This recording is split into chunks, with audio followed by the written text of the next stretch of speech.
Good morning and welcome back. And today I want to work on a bit more AI stuff, which means maybe adding a bit more to our fish and then have a look at our other AI here and have that work a bit more smoothly, because sometimes they're running around, but their avoidance is not that good, let's call it that way. Or it doesn't feel that good.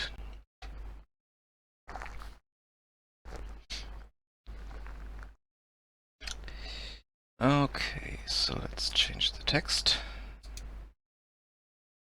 Little scrolling text down here.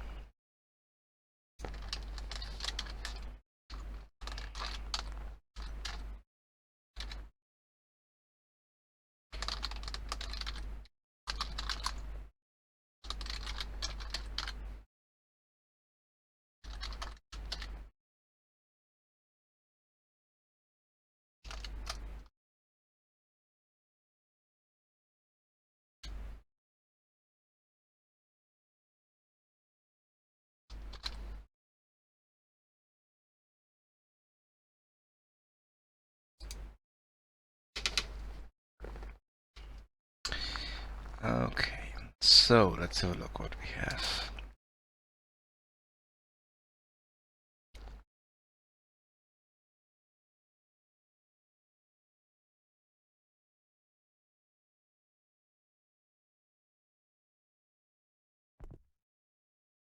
Oh, one thing I did offline was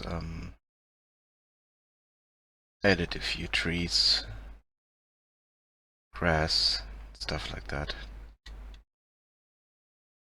So for some reason, the grass isn't here. Interesting. There is no grass, so that must have failed for some reason. Okay. So, no grass.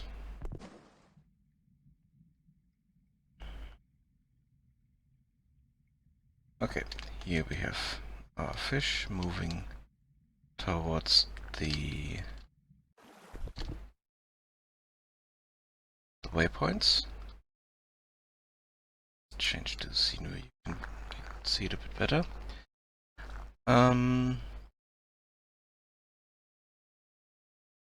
The only problem is at the moment that there's a lot of code in there. Sorry. That's either not needed anymore, or that kind of works against the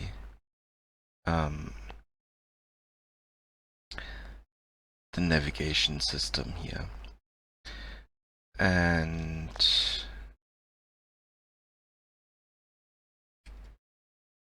the thing is, this looks strange.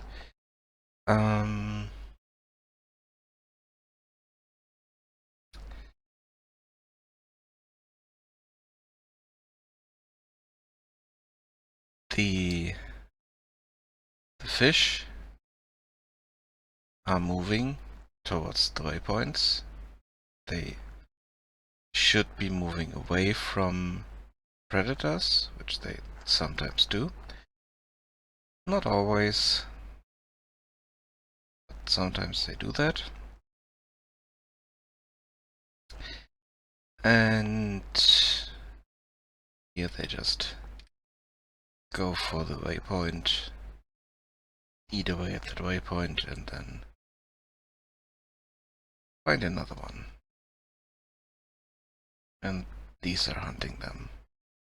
At least one of them at the moment.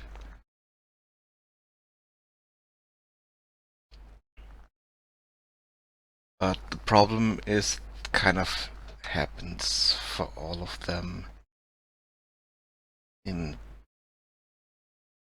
bulk, so they are kind of centered on one point here. And some of the swarming features and the flocking is kind of gone.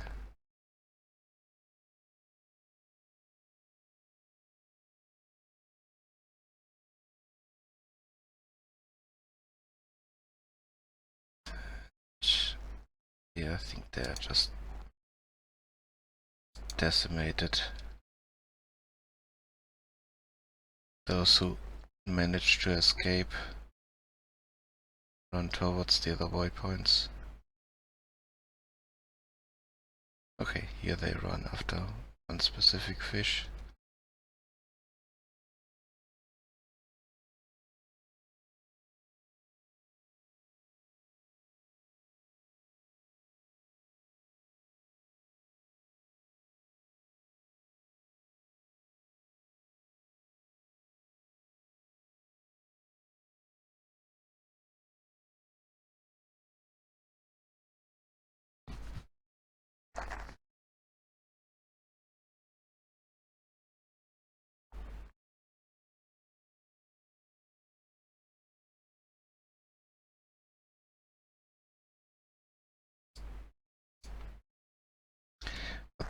The problem I have with this at the moment is not the movement, it's the fact that they are just sliding on the ground and they are not really swimming, using the whole area. I mean, the thing is, I can add more waypoints to it, and I can also kind of try to limit the height. That's something I want to do today. And also give them a bit more random height themselves, so that they are not all having the same distance to the ground and stuff like that, because they don't need to stick to the ground like villagers do. They are floating water, so they don't need to stick to the ground.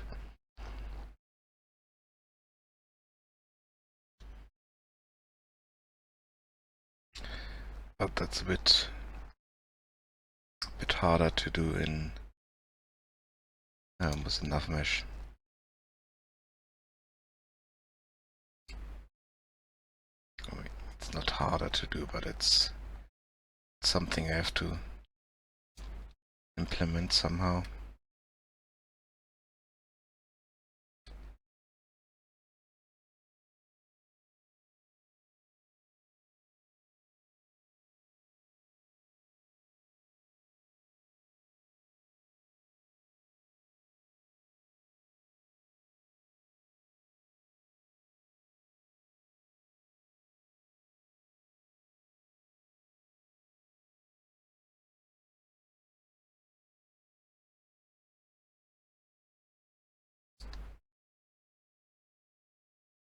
And one thing about this is that the purple fish are a bit too clustered together. They are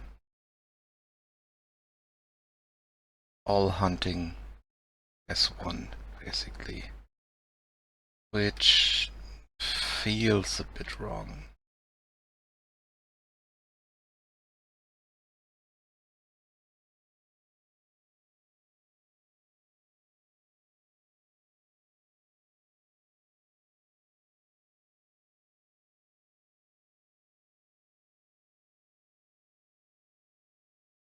At the moment they are hunting this fish and it's trying to escape.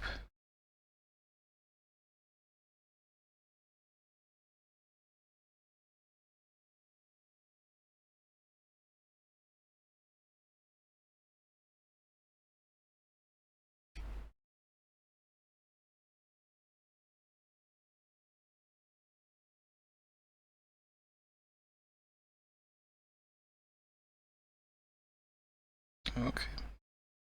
I need it. And I found a new fish tooth to look for.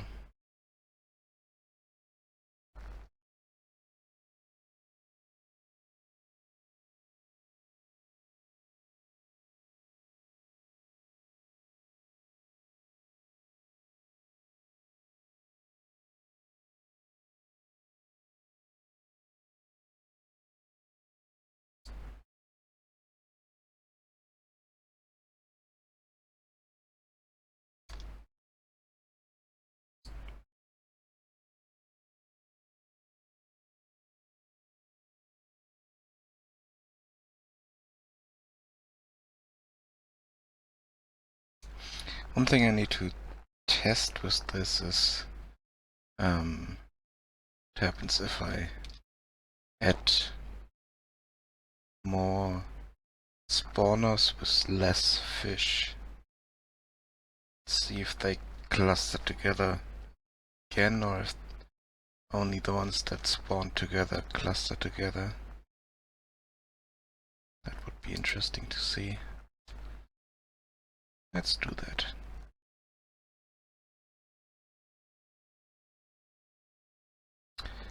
Let's duplicate this.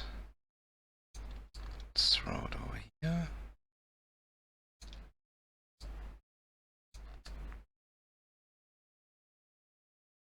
And spawn there. Put this to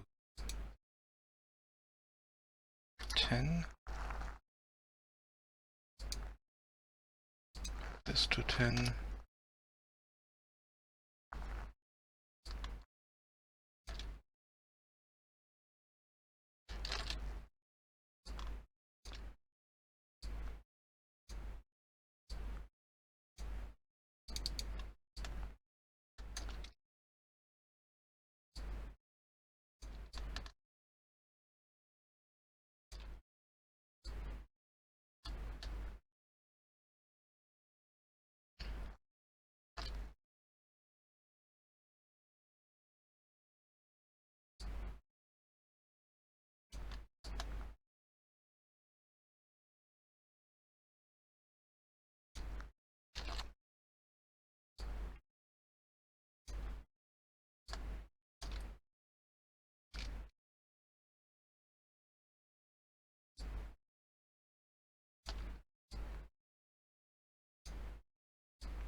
We have them spawn in different areas.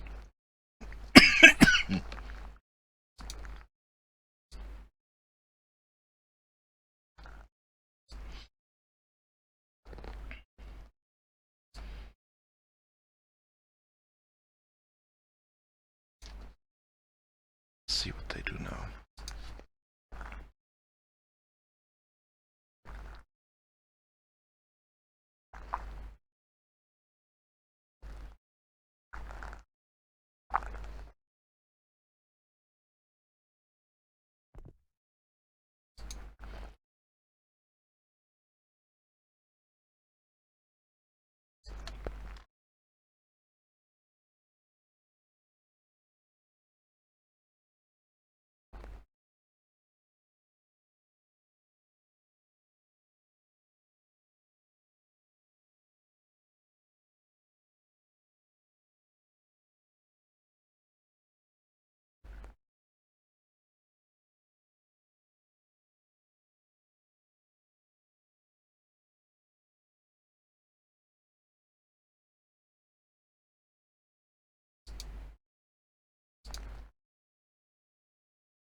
Yeah, it looks like they're moving a bit more separate.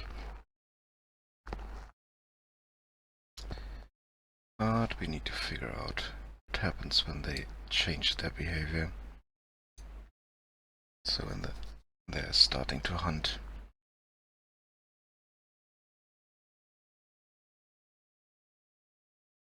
Do they cluster together again? Or not?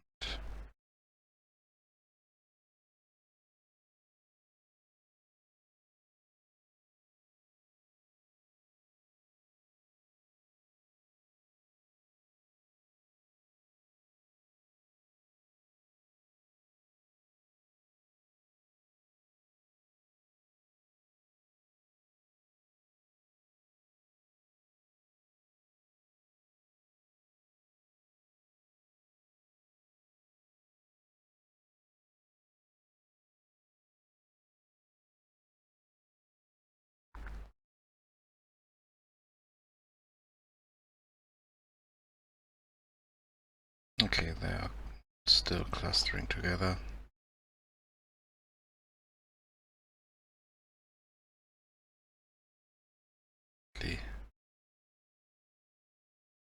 Independent where they start and where they come from, basically.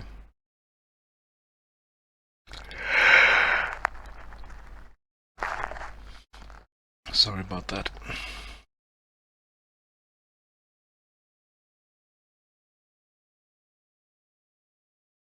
So they are still flocking together, which is kind of good.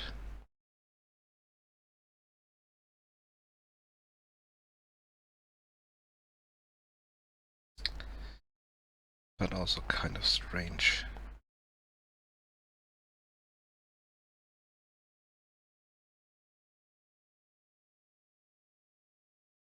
One thing I need to change is the distance to the target.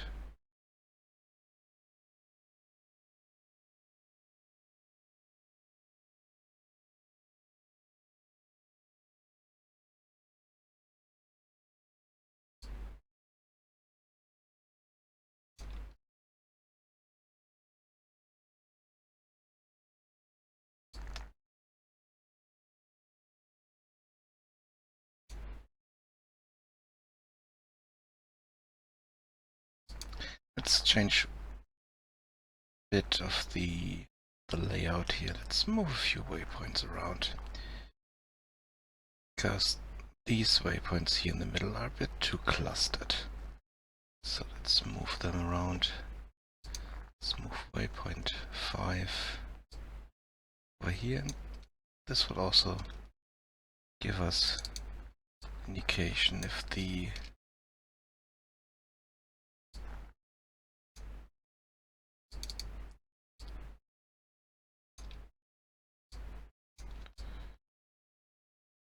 navigation system works correctly or if they go overland. So that kind of helped. It's our problem we had earlier. We had flying fish.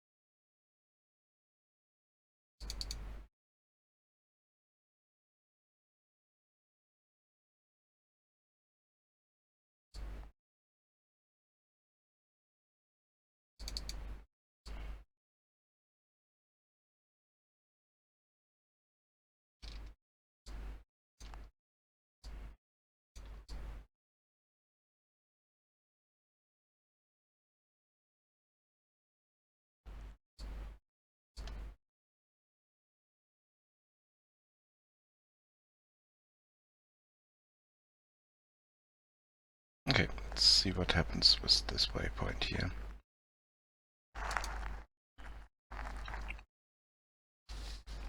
I just have one of them a bit outside, not to tempt the system too much. I just want to see what happens there. Though I'm not sure if they even get to that waypoint.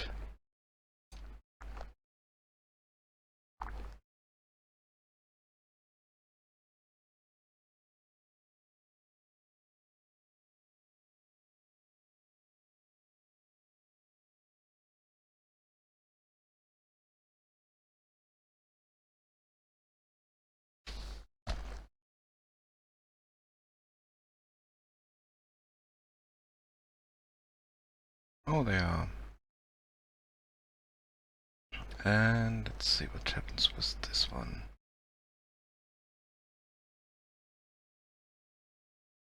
Okay. Couldn't get there.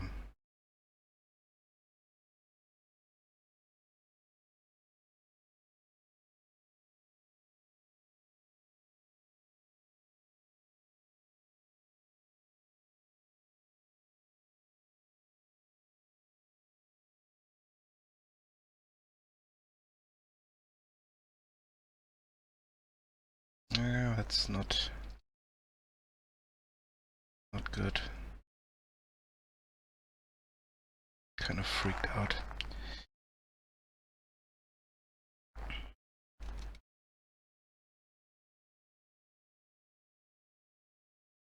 Yeah, here they are freaking out.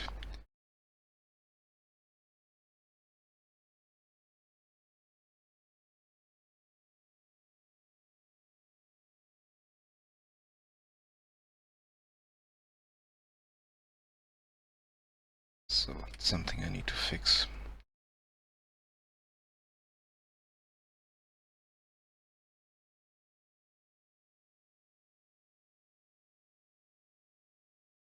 And they are hunting again.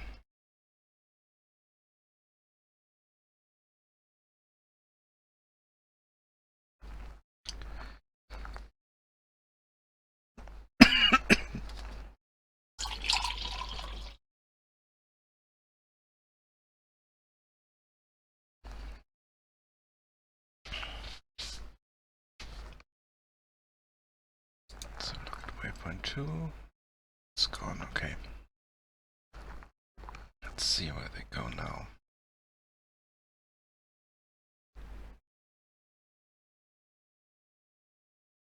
Will they stick together or will they... Oh no, they try to find other waypoints around.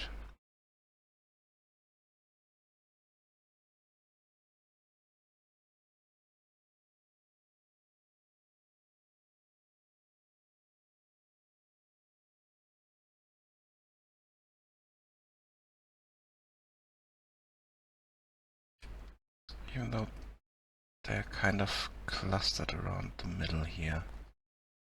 Which is a bit strange. Why are you doing that?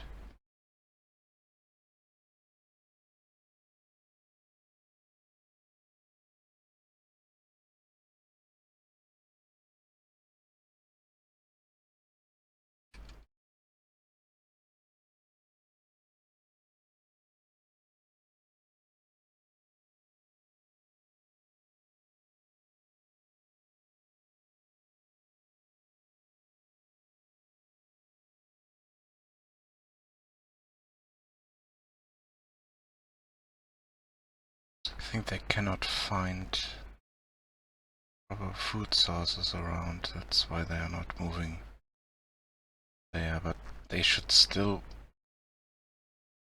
swim towards the waypoints. They cannot find food sources.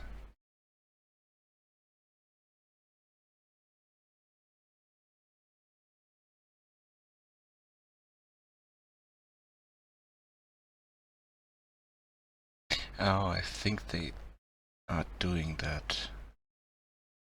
But the waypoints that are here, which is waypoint 1, 2 over here, they are gone. It's food sources. So they are kind of...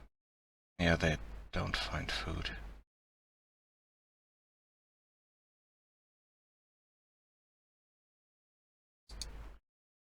And waypoint 8 is B. And it should be gone soon. Yep, it's gone.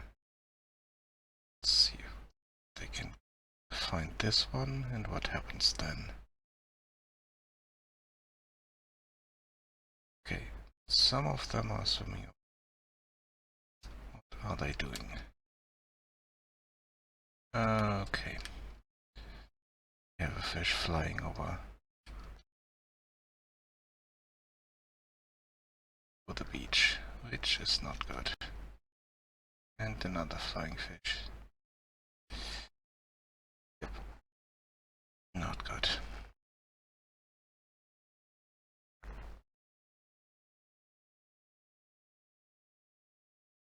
Oh, they broke up a bit.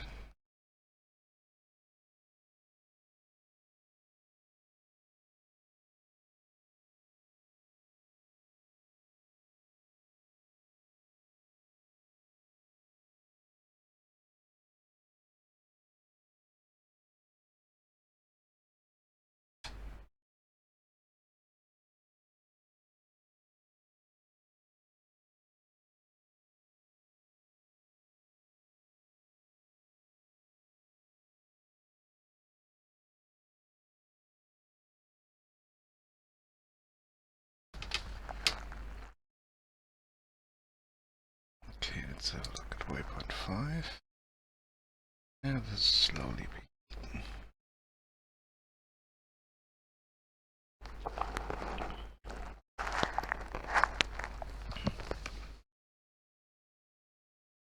The problem is that they use the land here.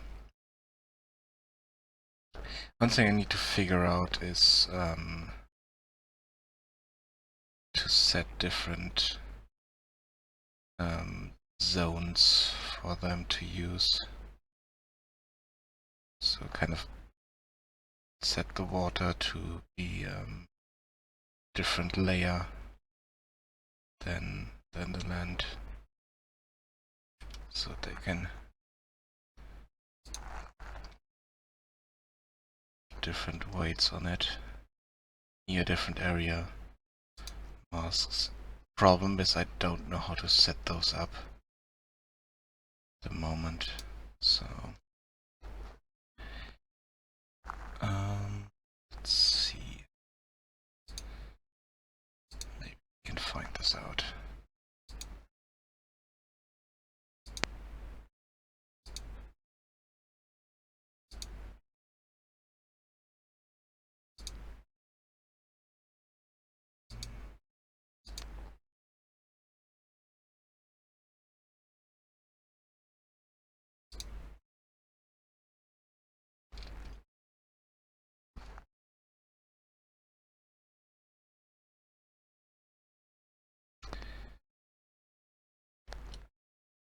Of measurings, no. Settings.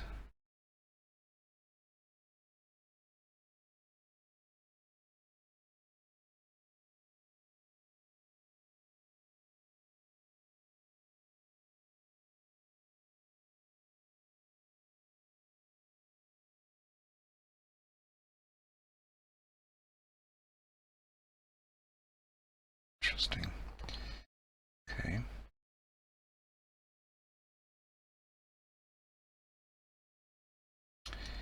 But it still doesn't.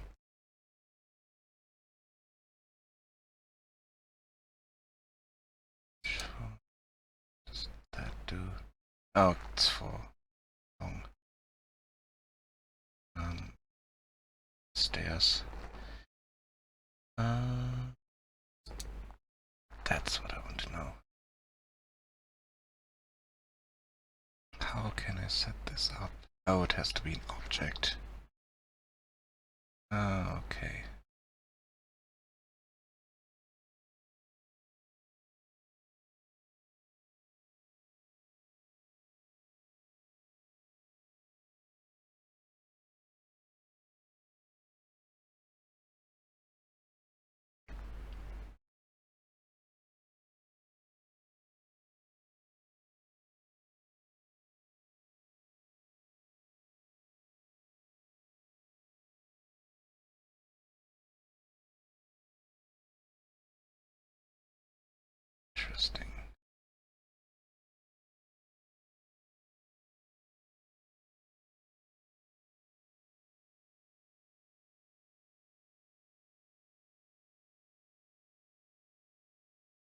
Okay, I can set them up here. That's good.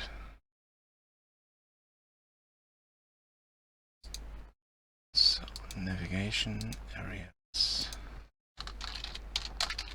Water.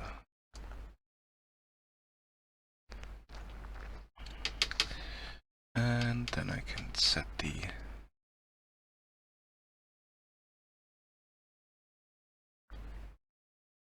let's see.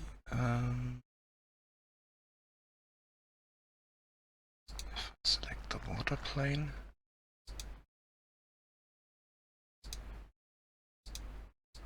Object.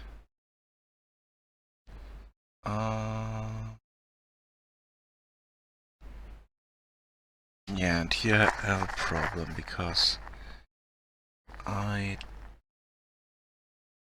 not sure if I want to make this navigation static. Because it would just be the plane and not the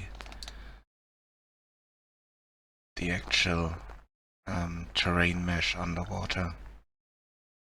So it might not be the right one. So I think I still need this mesh.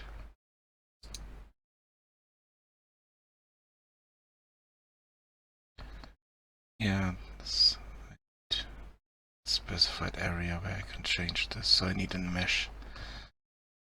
Okay. So let's see terrains. This terrain, but can I specify a specific area on it? No. That doesn't work. Okay. Let's see. I thought I had some kind of tools here in the Gaia toolbox. Utilities. Yes, I can export the terrain as a mesh.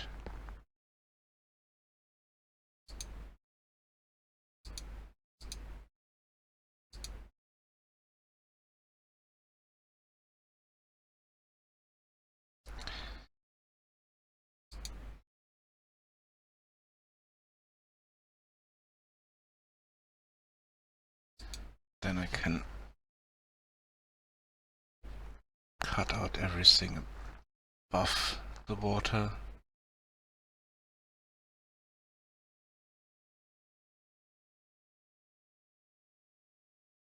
And give that a different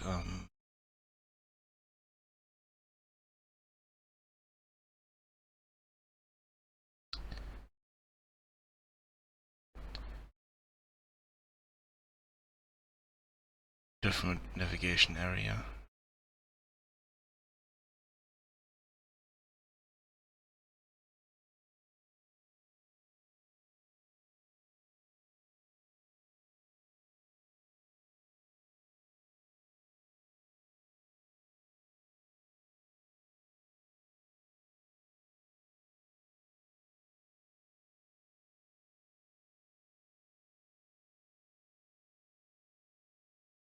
So let's start up Blender.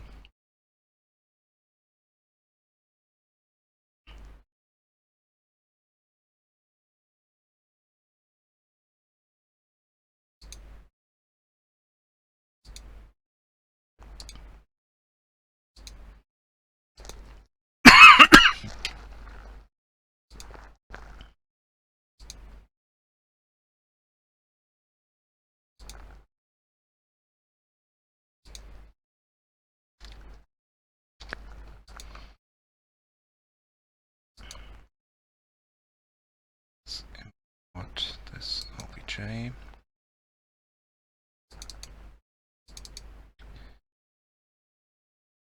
should be here. Oh wait.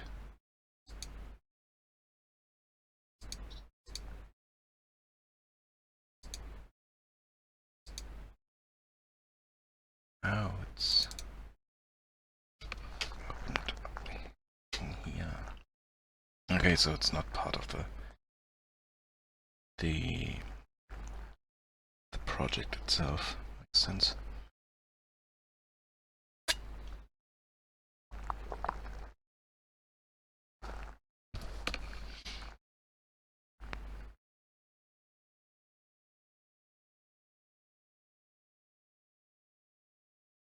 Okay, this could take a while to open.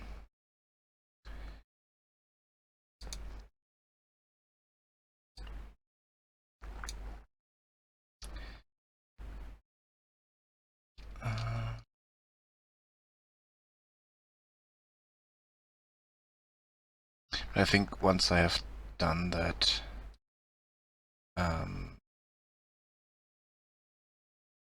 should be able to have this. The water, the only area the fish could navigate on, and the land kind of unwalkable for them.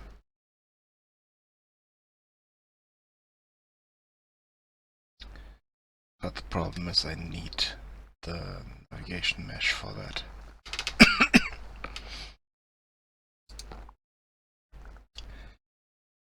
And this is a big file, so it takes ages to open. If it opens at all.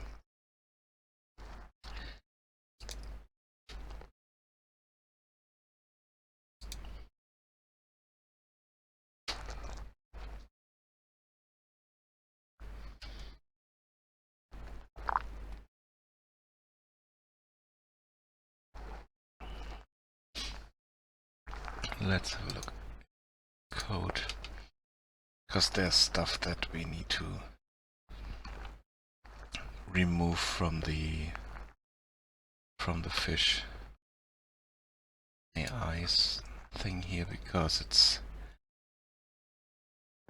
kind of clashing with the agent set destination stuff. We got some code in here where we set the look at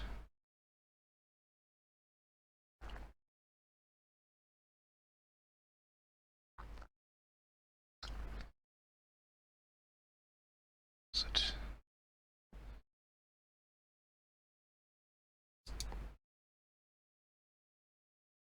I mean, the thing is, it does that on its own.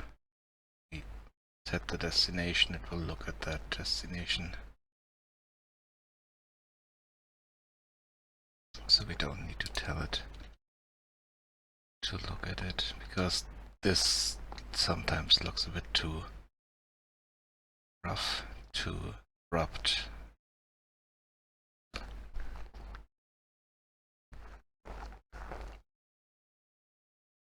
The other thing is that the turning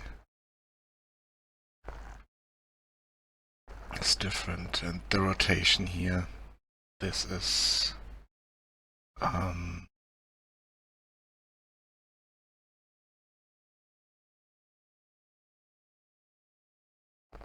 kind of interfering with the rest.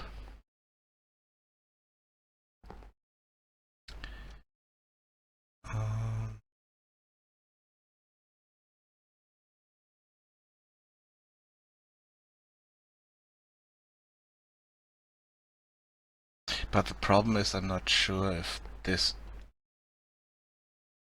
flocking here, this is doing the flocking, that they are flocking together and have the same speed, the same direction and stuff like that. But I'm not sure if this will still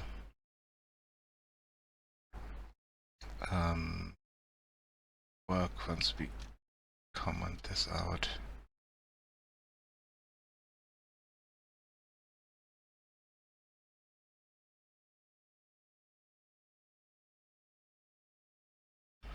Save this first and have a look. This does. Oh, okay. This.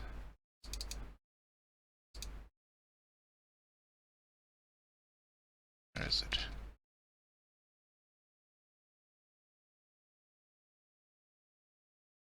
is the terrain?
Why do they change their waypoints that much?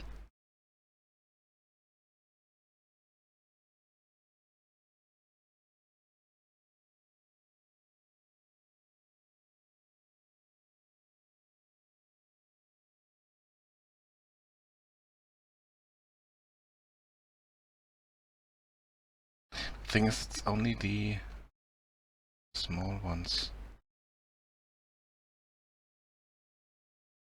Oh wait, I think there's something in here that could remove.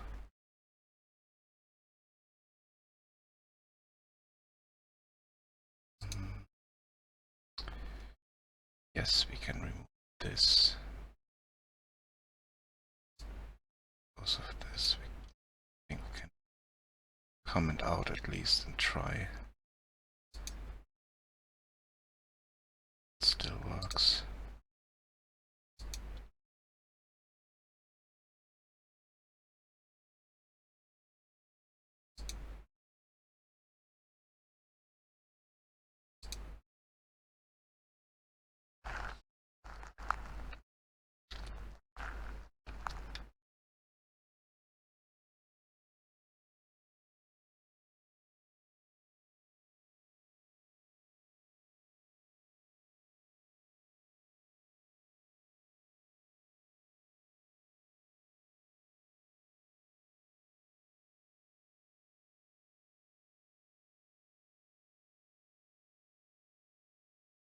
I think this is not really working here.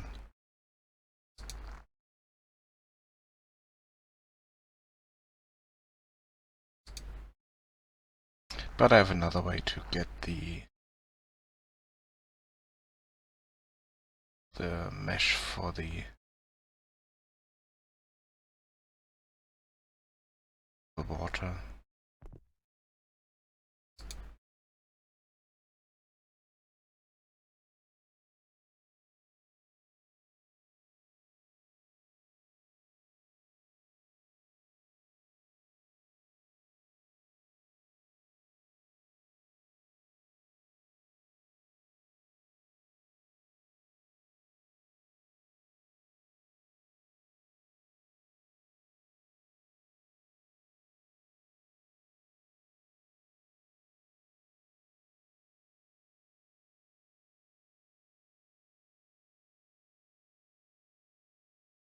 Okay. This didn't change anything. Green fish. Still floating around. Yeah, they are a bit faster. It's because it changed them over to NavMesh agent and haven't changed the speed yet.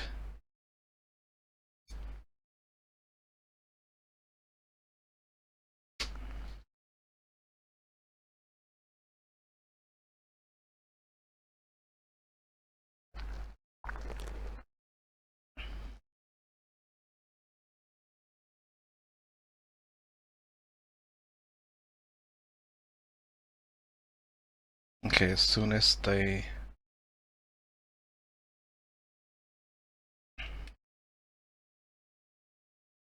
get hungry and hunt for food, this changes.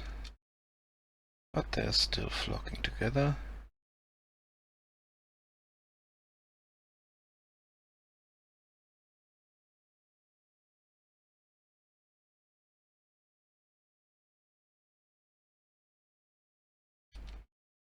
And here we have them freaking out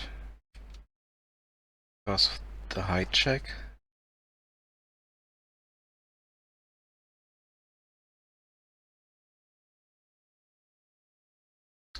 But this will be gone as soon as I have proper navigation mesh for the river and lake.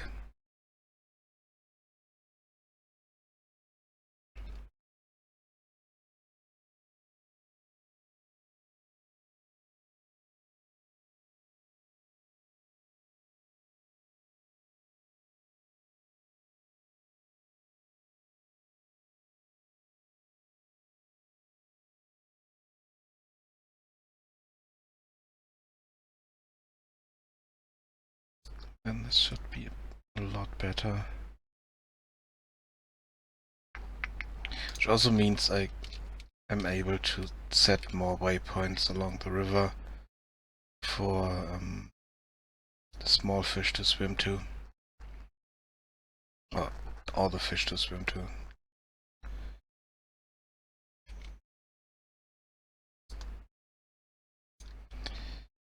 And yeah, no, this doesn't work.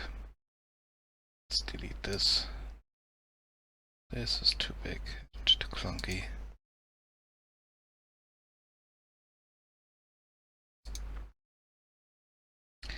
So we need proper navigation mesh for this.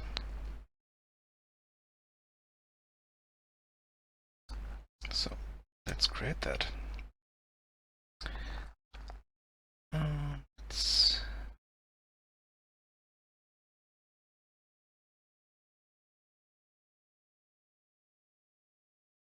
Let's get 3D object, plane.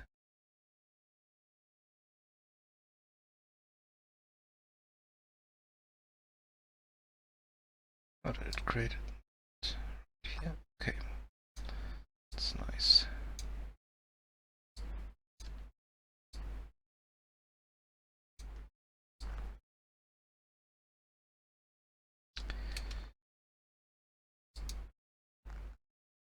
And let's add the terrain geometry blend.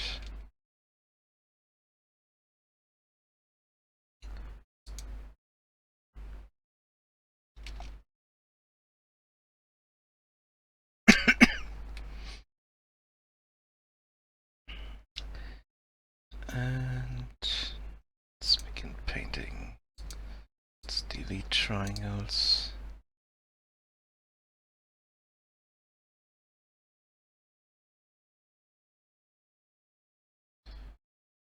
Because these are not aligned to the terrain at the moment.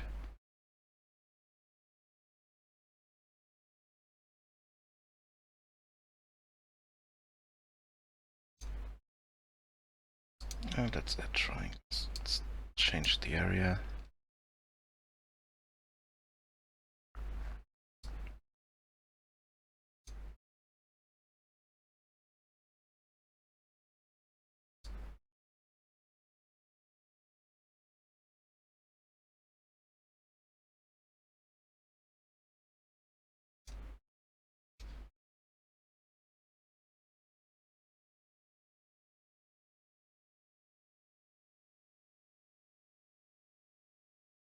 This will still be a huge mesh.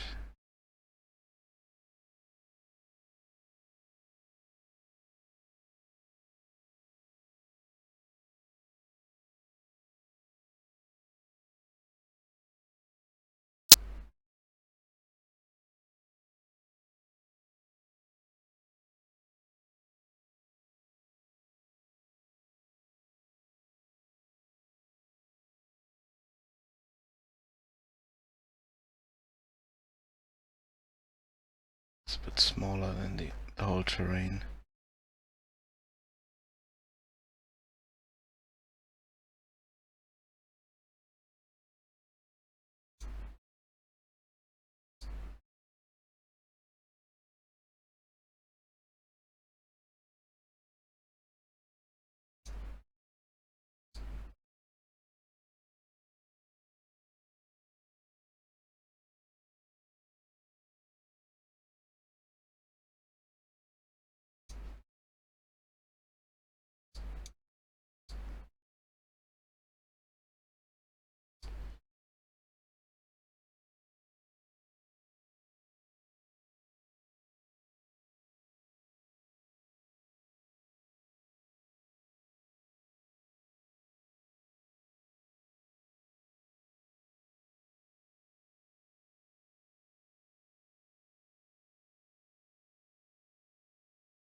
The nice thing about this geometry blend thing here is that it's conforming to the terrain, so I can not just create caves with it, but also enough meshes. But I still need to optimize the mesh. This doesn't need this high resolution, I think.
Just give it a second to fill in the holes.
Oh.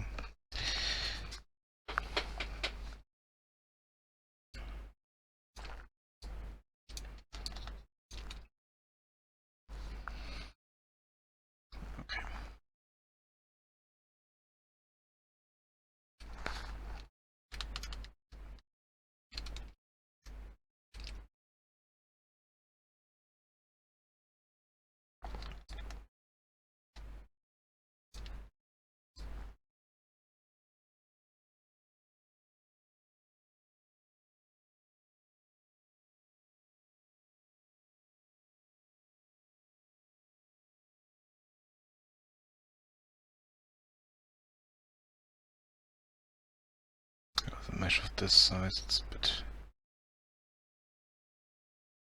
it's getting a bit laggy.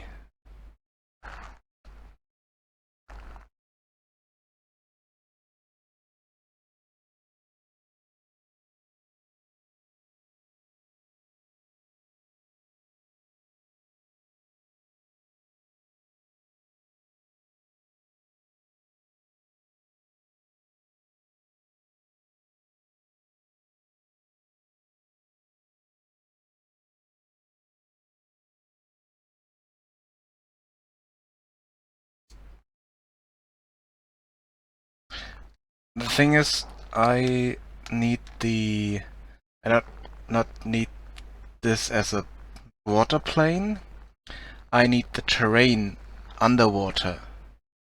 That's what I'm doing at the moment. I'm painting a mesh onto the terrain.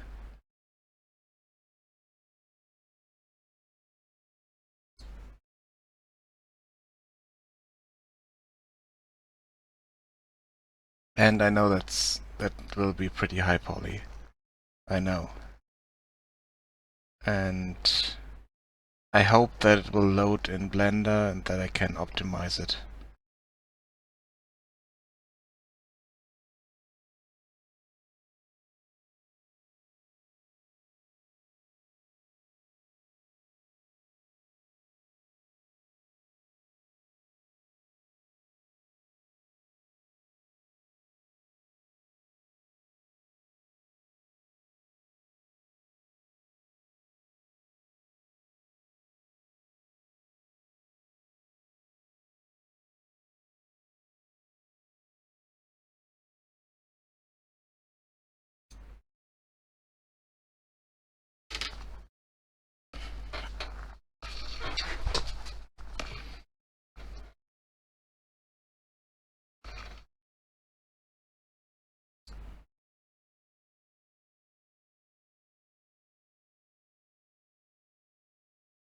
Thing is, I only want to use it as a navigation mesh for my fish.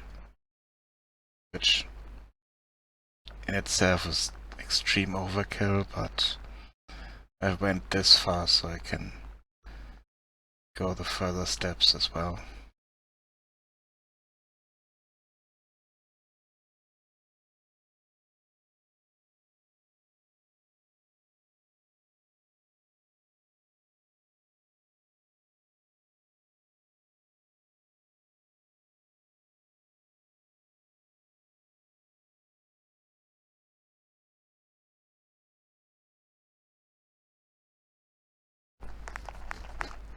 Problem is at the moment they're using um,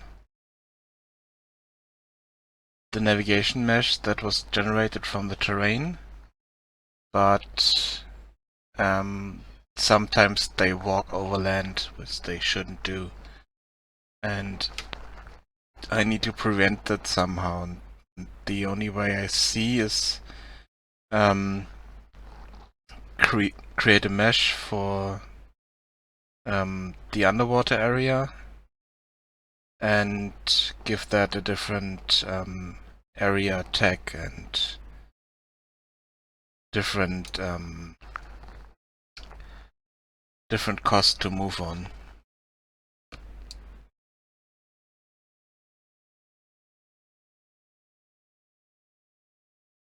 In this case, maybe not a different cost, but definitely different area tag.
This might take a while, but because I need to cut out every piece I don't need. So this.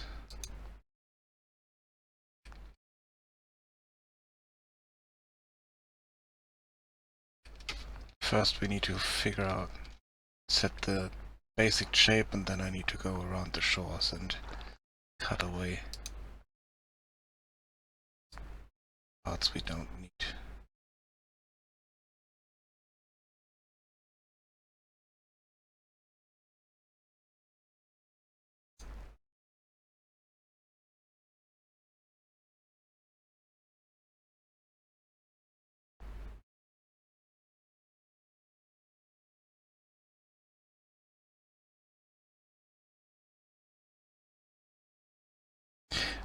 Yes, it's enough mesh for fish. I know, it's not needed, but for some reason I want to do this. Not sure why.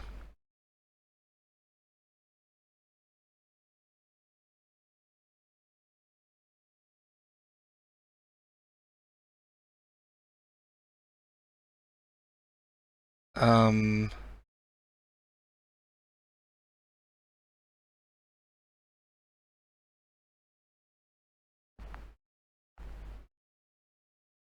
Problem is I don't know how to create geometry out of height mesh.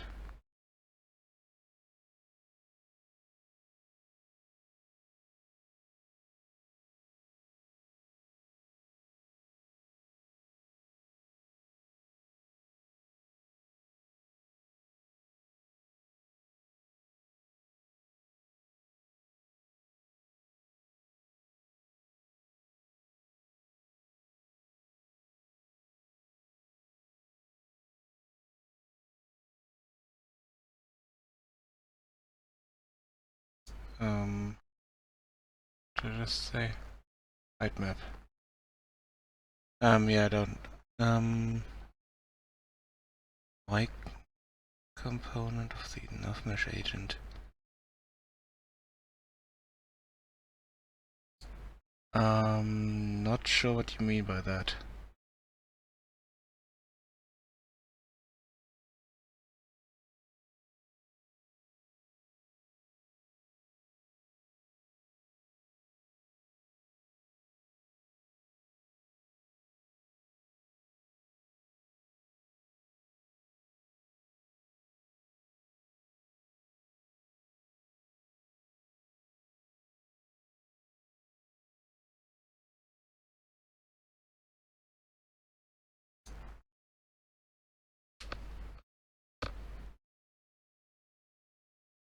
Yeah, the problem at the moment, they are glued to the floor. So that's something I need to change.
Yeah, but the thing is, how would I do that? I mean, I can export a height map, and I can see the river on the height map and the lake, but I don't know how to turn that into geometry.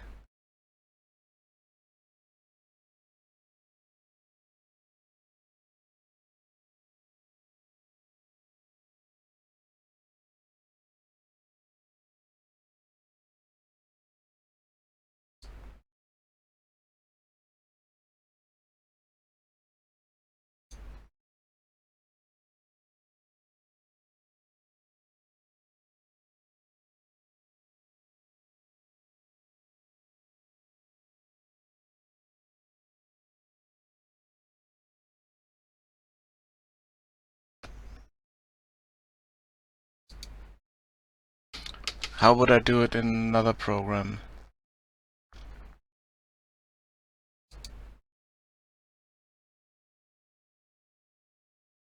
Let's say I extract the export as PNG. Terrain height map as PNG.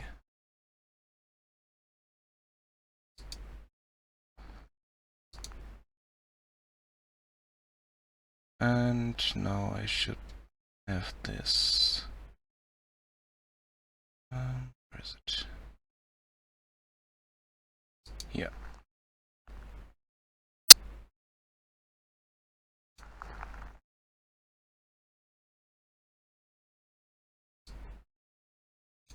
I have this PNG now.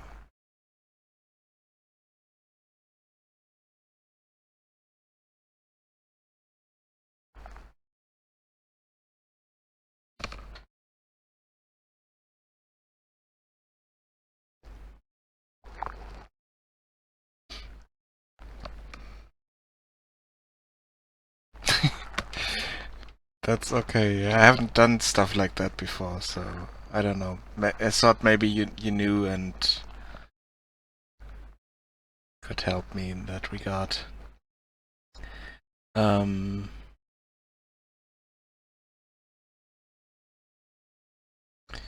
Okay.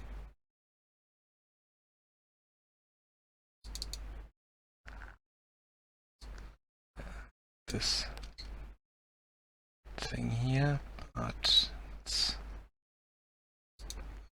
Photoshop.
Let me try to do that myself. So we have this here. Let's try to get this. We only need this area here and not all of that area.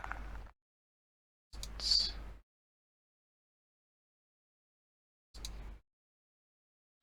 create edge.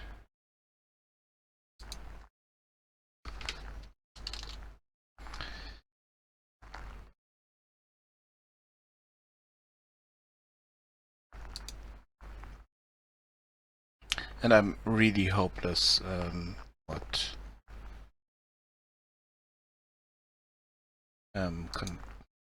concerning graphic stuff. So bear with me.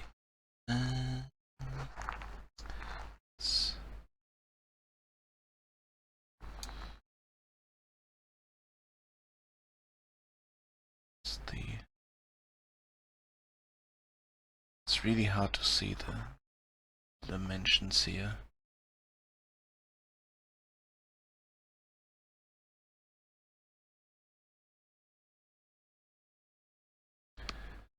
Okay, let's Google that.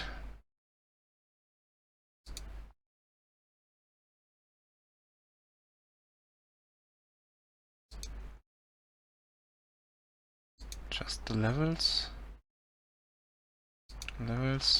Okay.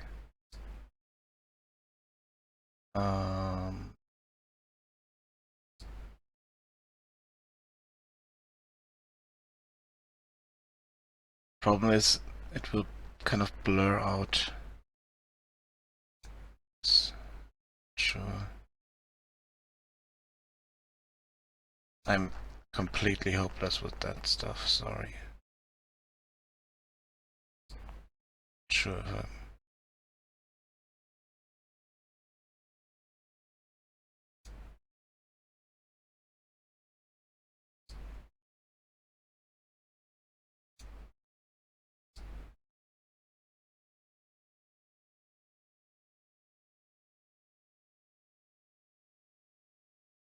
Okay.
Okay, I think the black area here is the area that I need.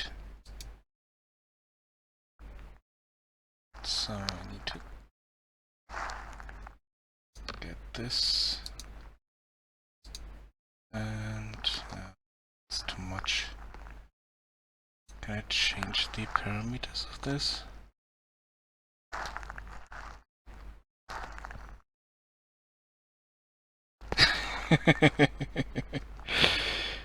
Yeah, sorry about that.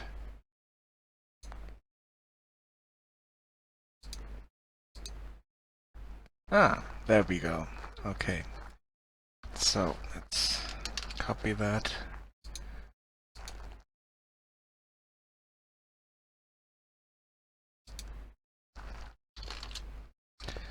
Okay. Now we have this. And now let's...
I appreciate your help with me, so yay for that.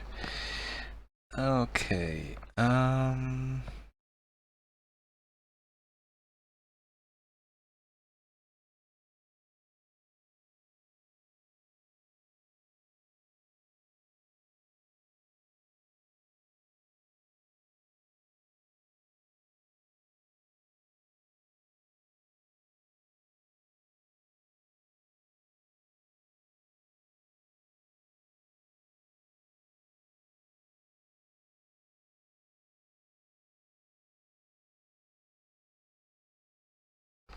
yeah, should change that.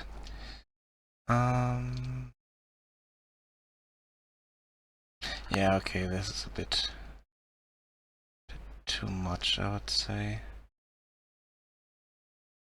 But the thing is, I only need...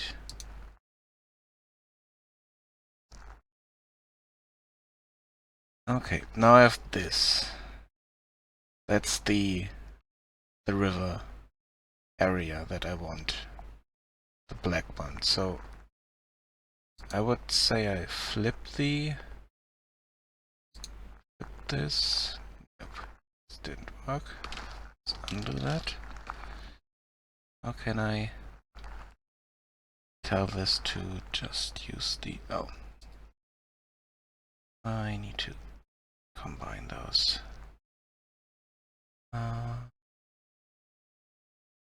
Merge down. Yes.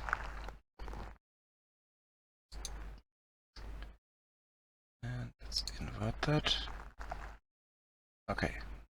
So now the white area is the river.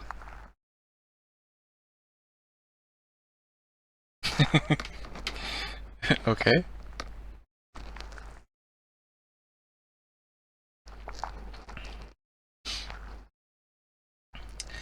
I'm, yeah, not old school, but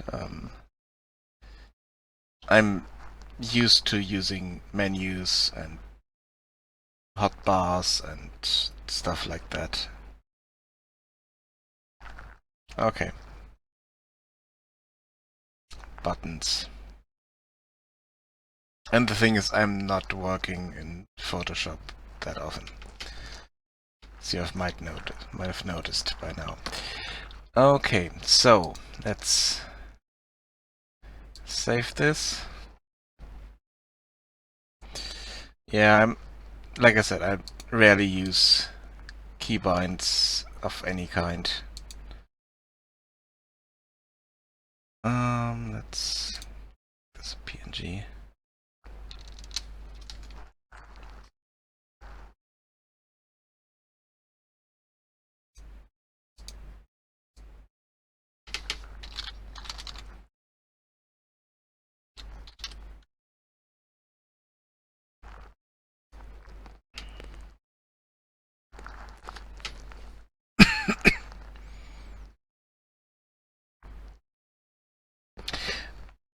There's still a problem with this.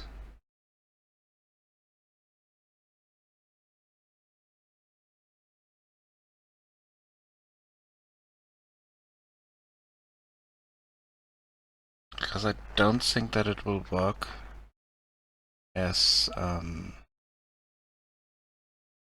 yeah, let's go on first. Let's just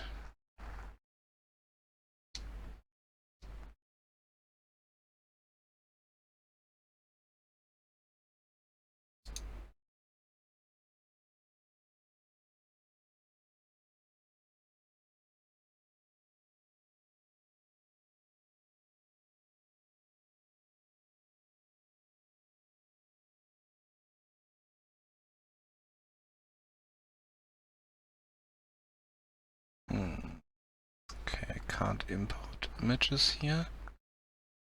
So this was images as planes. I don't have that option.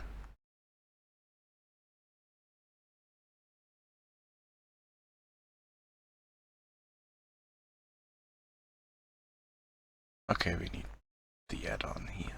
Okay.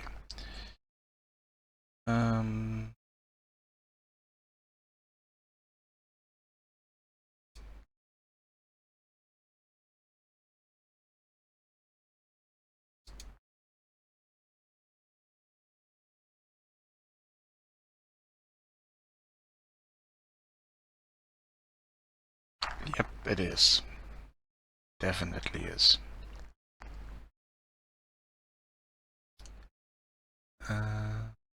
User preferences, add-ons.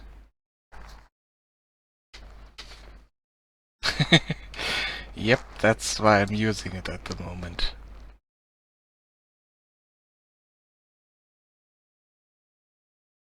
Because my 3ds Max license ran out.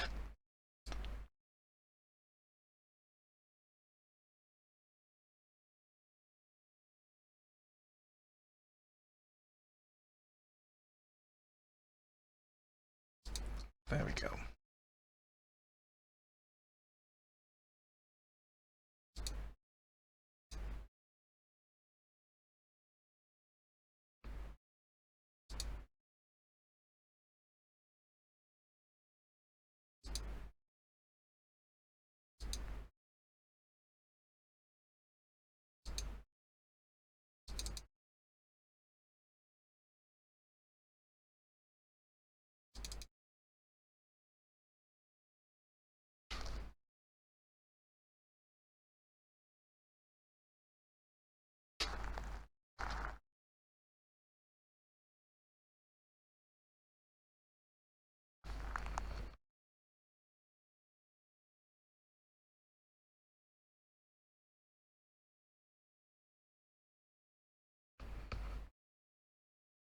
Yeah. Thing is, I never used Maya. I started learning 3D stuff in 3ds Max years ago, and I kind of stuck to that. Damn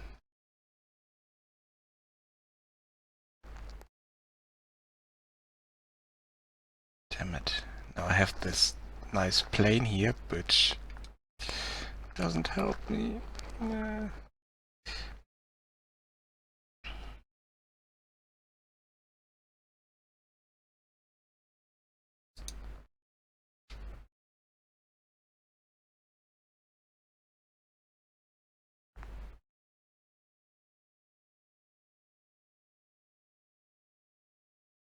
Yeah. Let's try something here.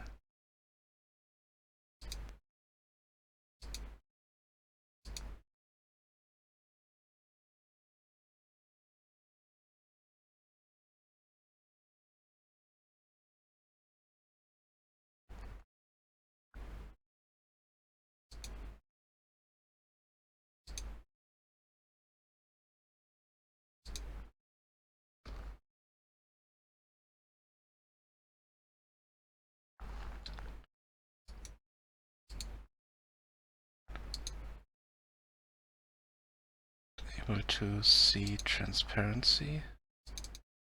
To fix transparency for that? No, it doesn't. Okay, so now I need to add this.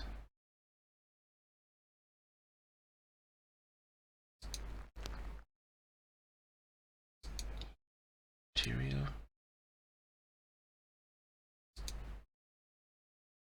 Texture. Okay.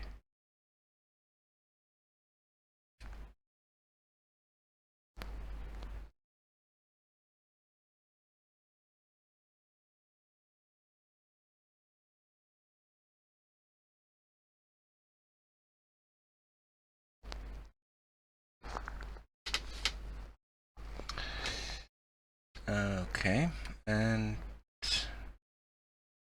now I need to create a mesh inside here, tracing this.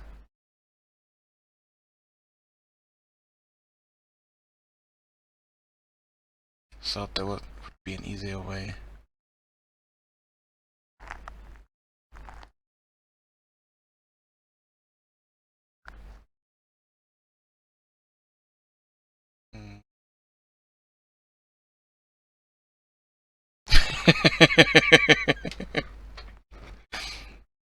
Yay!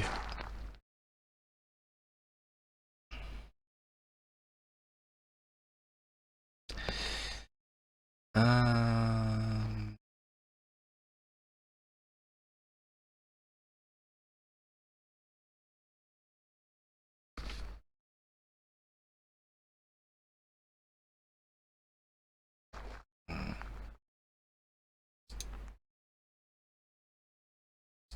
I think I will go back to my plane and do it this way.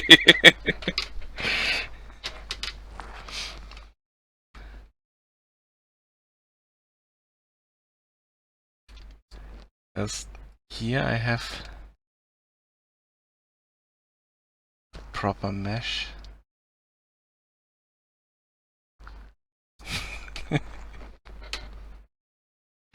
Thing is, here I would need to start from scratch and need to kind of set points and connect them and all that. Nah. And the thing is, I'm not even sure if that works um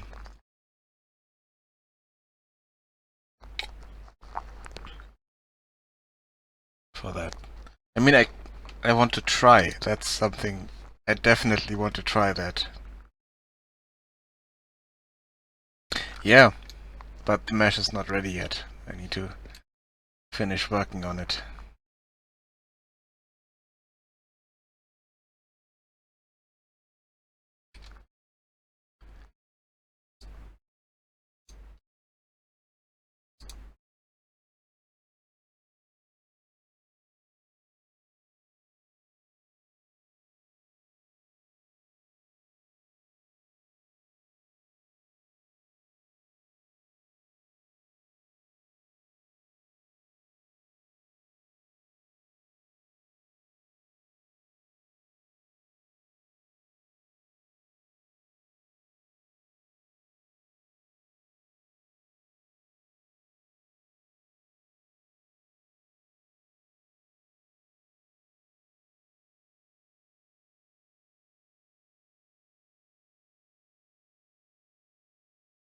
Then I need to fix the shoreline.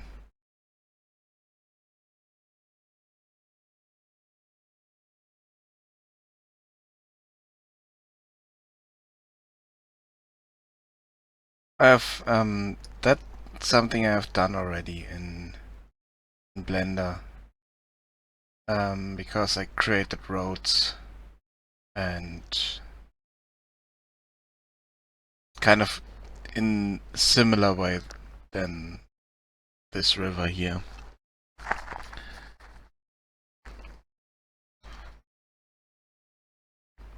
So the kind of read topo or polycount reduction is not that hard. Once the outer shape is okay, it's quite easy.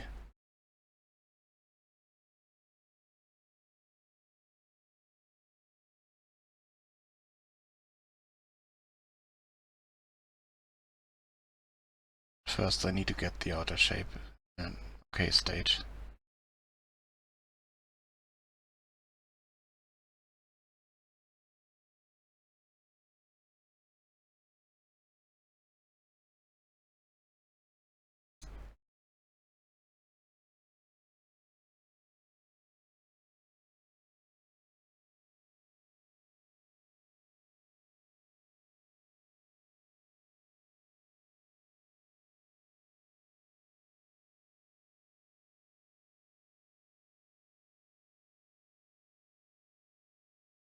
Okay.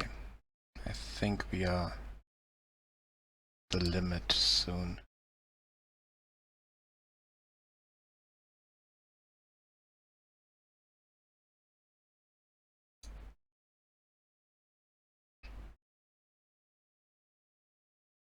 Because we're already getting errors.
Yeah, patience is something I really have, yes. That's for sure, yeah.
But the really patient part is still to come in a moment. Once I'm done with the rough outline, I need to trace the shore and fix that up.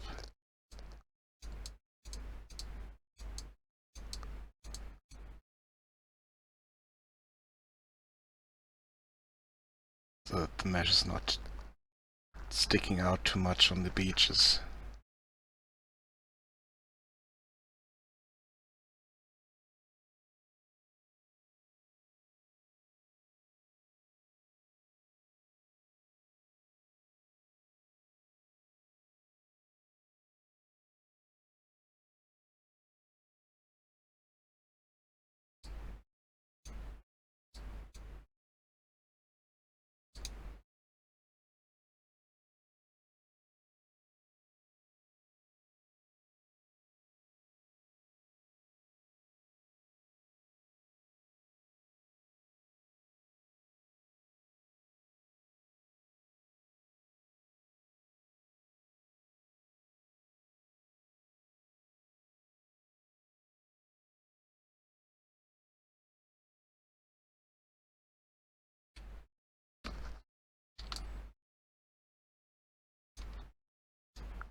Okay.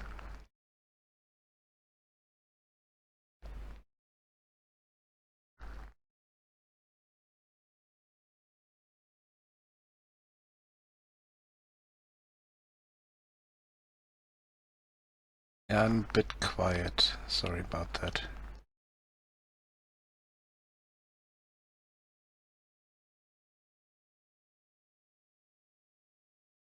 Every time I do stuff like this, I get quiet. Not really because I need to concentrate, but don't know why. Maybe I need to concentrate. I don't know.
Okay.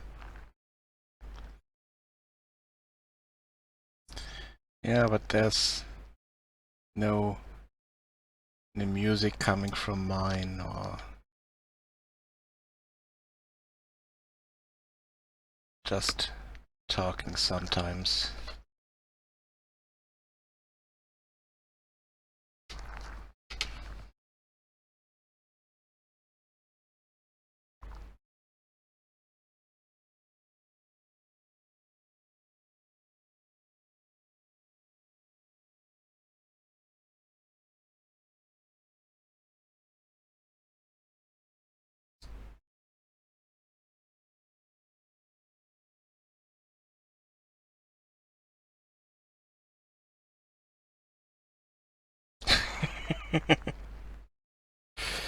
Yep,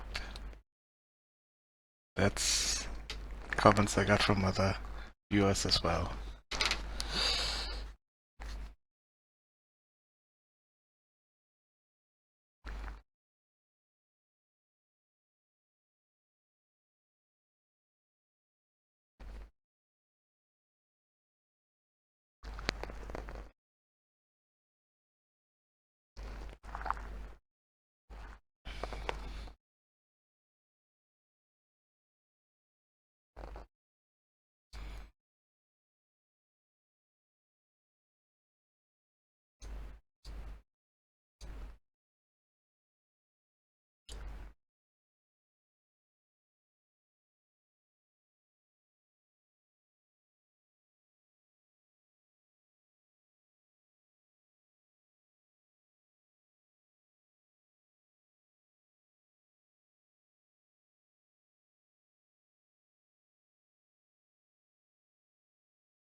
Um,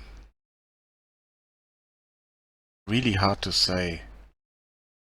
because I'm getting distracted by unimportant stuff like painting nav meshes into rivers and lakes.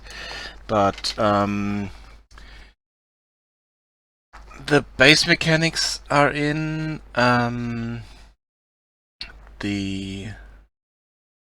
There's a rough story outline in already.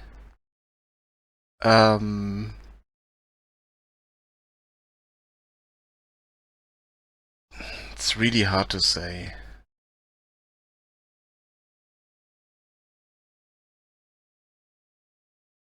I would say maybe 40%.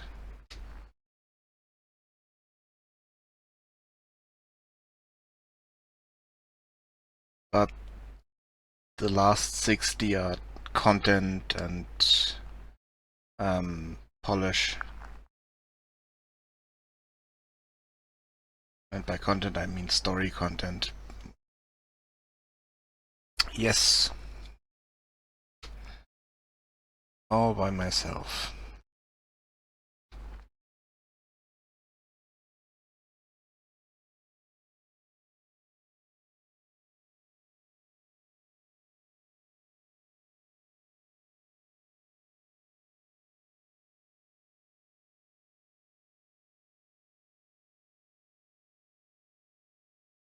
I know.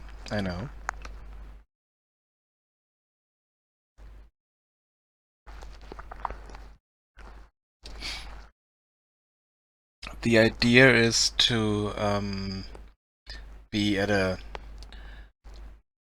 roughly finished stage by February next year. And so far as I can see it, I'm good. I'm on time in that regard.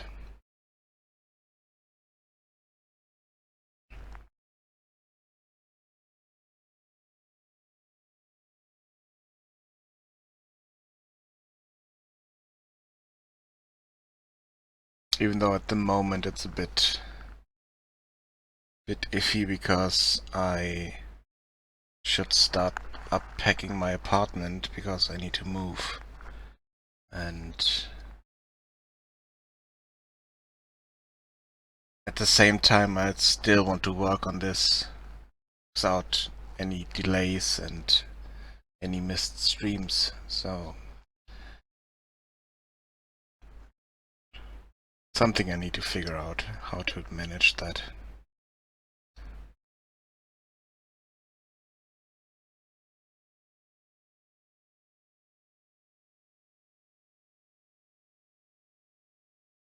And I think this was it.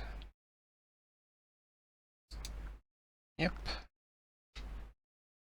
I think just crashed.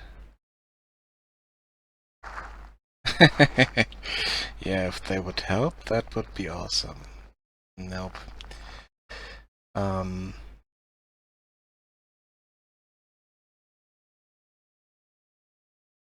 Yeah, the thing is, I'm living alone, so I don't have anyone here to help me directly, and any other help I could get, I only get with a lot of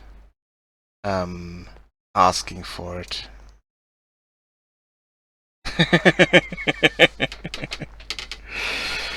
Yeah. Yeah, sadly not that easy.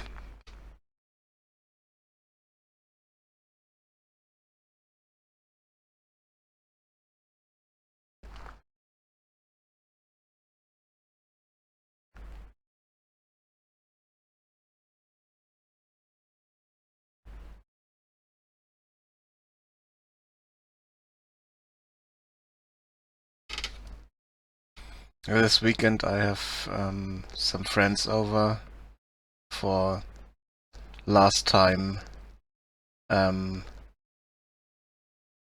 meeting at my apartment, but it's kind of and I wrote in an email. The answer from one of them was nice to meet at your apartment again, but kind of melancholy at the same way that it's the last time we are there. So yeah, I've been living in this apartment for 13 years, and now I have to move, which is kind of a big thing. Yay, I'm nearly at the end. Awesome.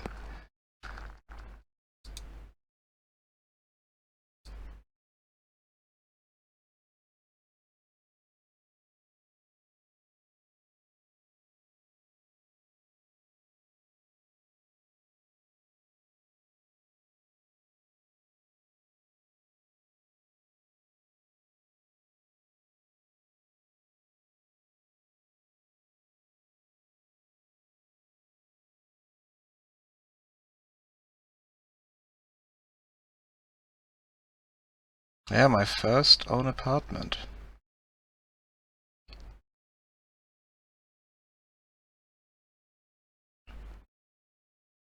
And I left home quite late.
Okay, and here, yeah, I think I need to delete all this. Here, this is too much, not needed. Let's make this a bit bigger.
it's a bit taxing at the moment.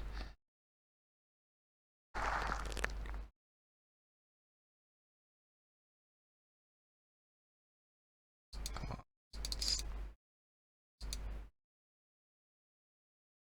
Nice.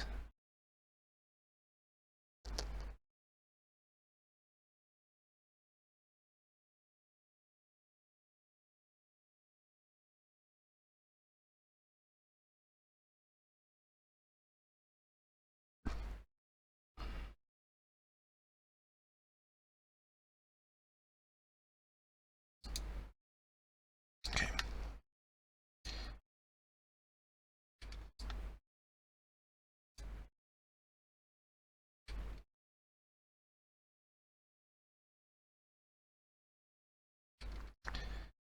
Now I need to figure out where this mesh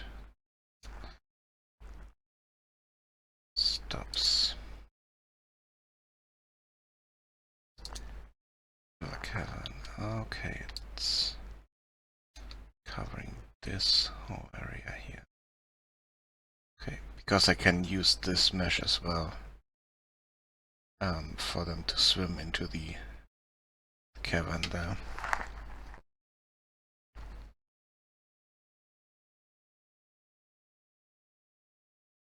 So I can cut away all this around here.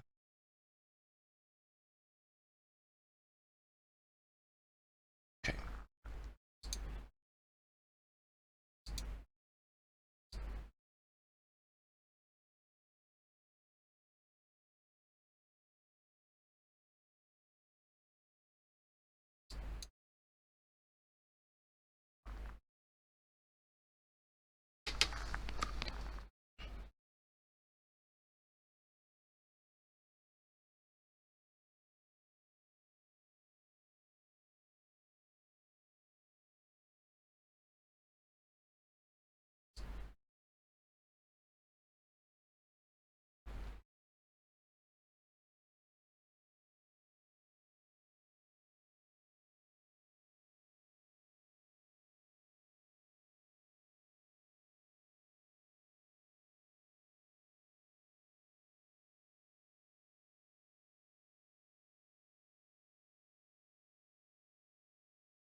And I need to find a proper distance to the actual shoreline. I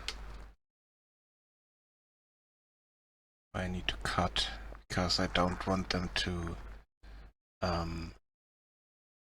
get out of the water too much if they hide this. Yeah, I need to figure that out. It's just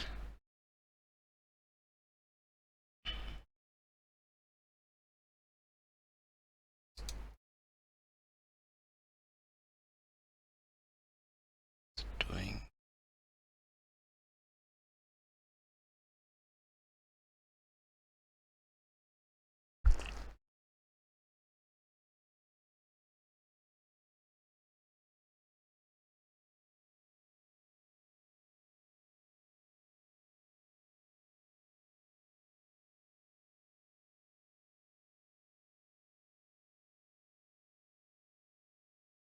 I mean, one thing I could do is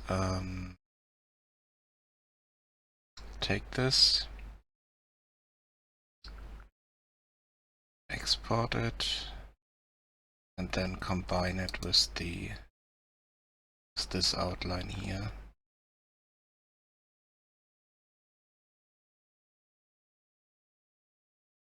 And cut away everything that's beyond that outline. I think this would be a bit better to work with. So let's try that. As soon as I have control over this again, let's export this.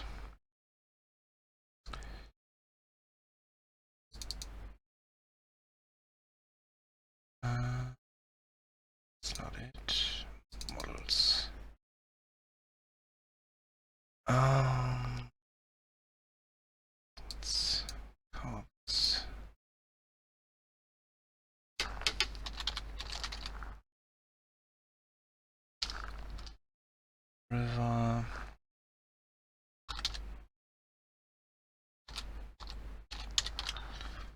Mesh.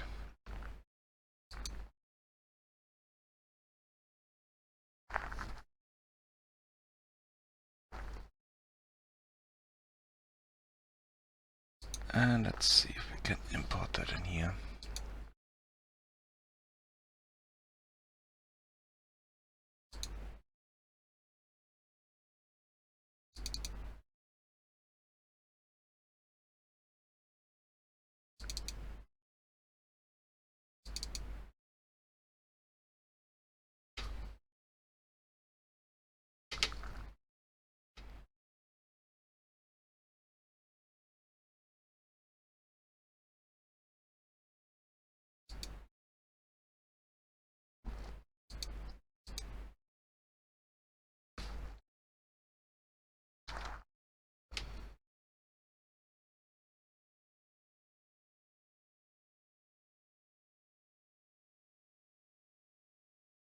Where is it?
It's kind of disappointing.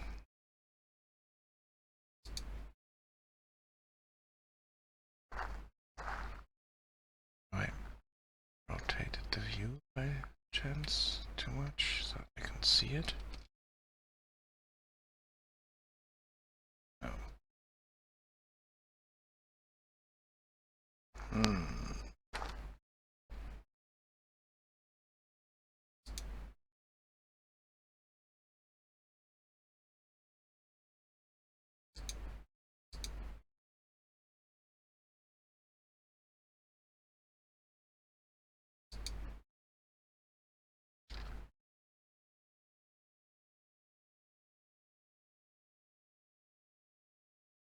Where is it? Oh, there we go. And it is flipped.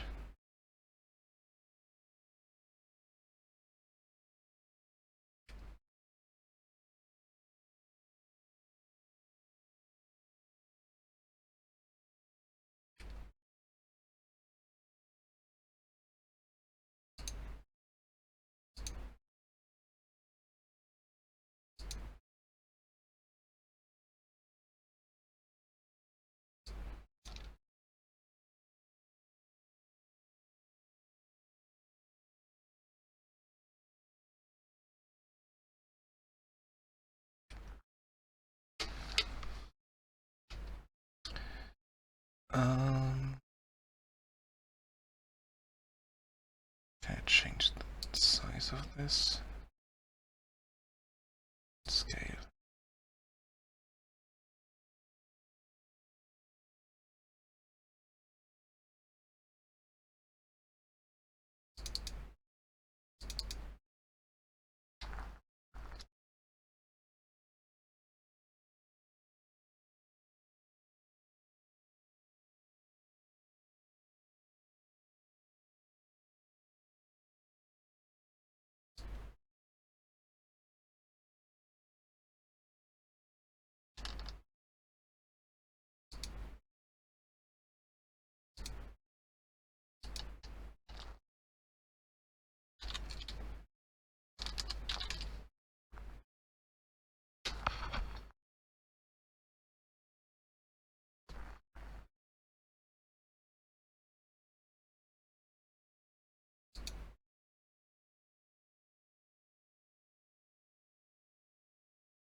do that. Add this to the object. And let's move this.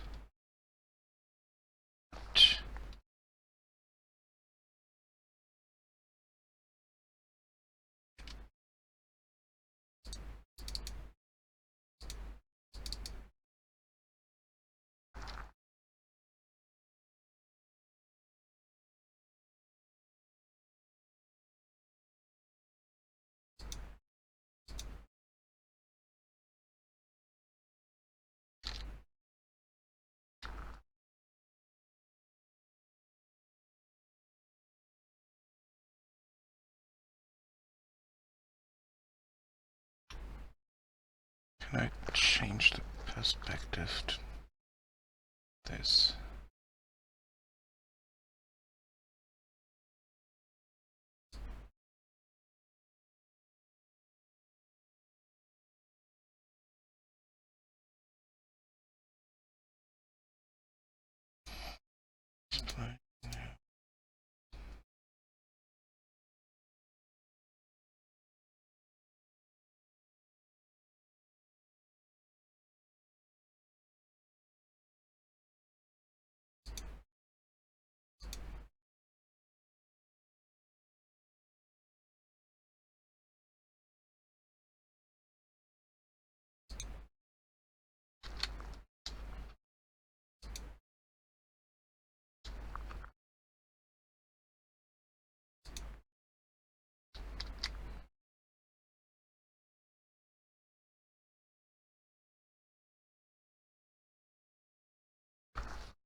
Okay. Let's import something else here.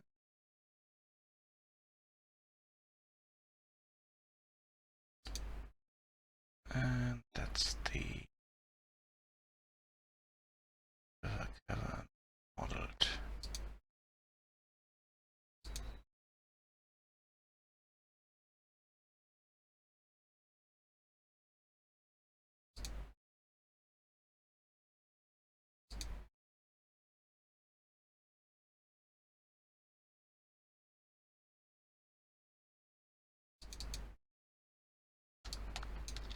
Is it?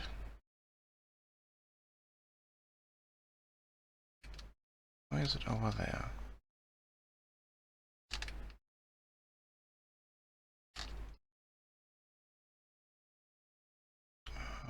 That's a problem.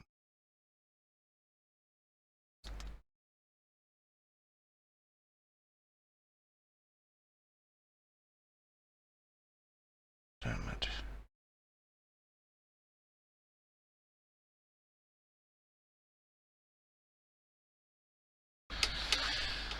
Okay, so this doesn't help us much.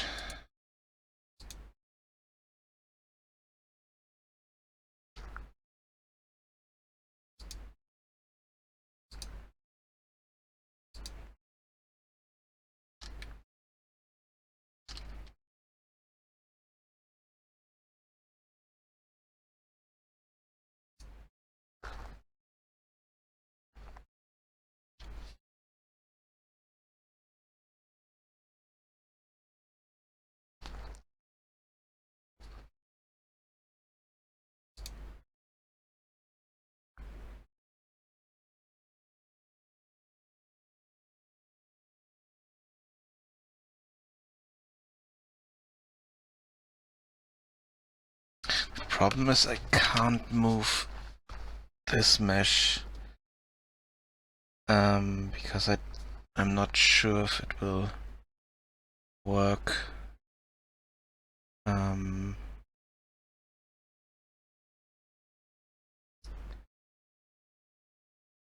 It's a proper enough mesh when it's not in the right spot,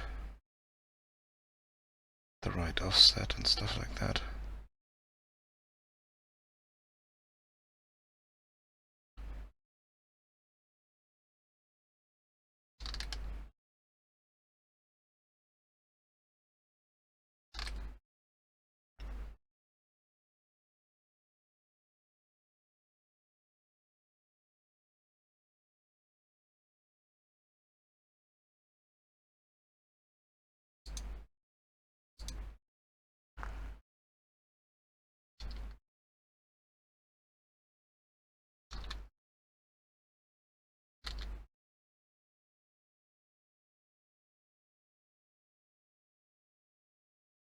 Oh, checked.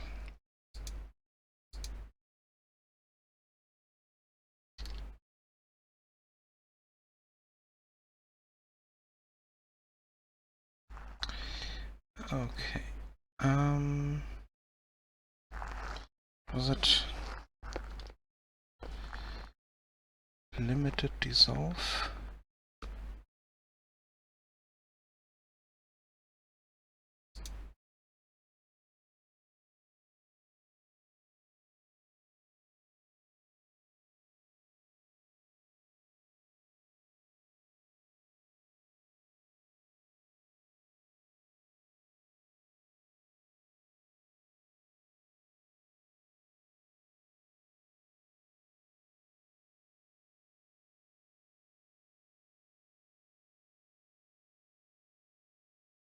This is horrible.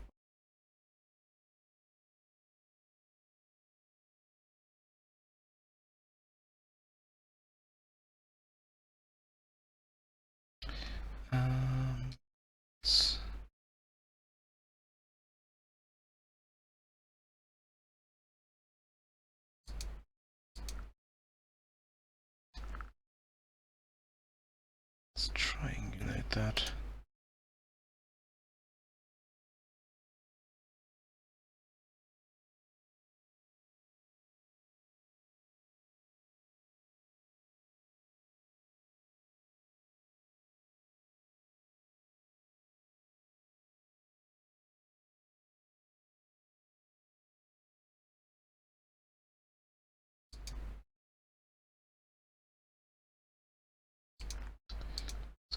object mode. And yeah, we have a few problems with this, but I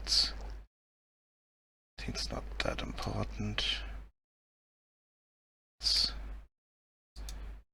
do a triangulation here.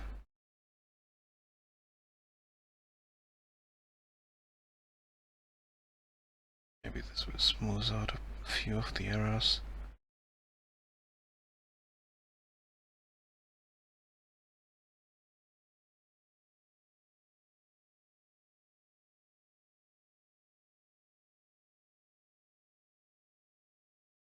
Let's edit mode. Okay. Yeah, this looks still a bit rough, but it's a bit better than before.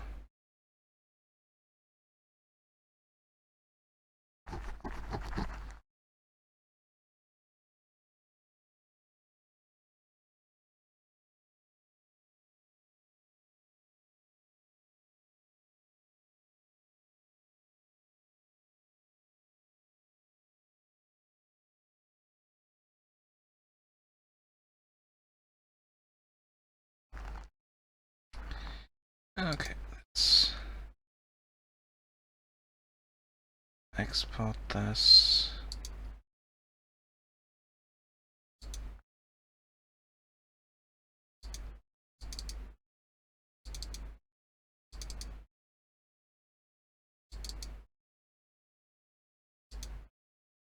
Let's call this one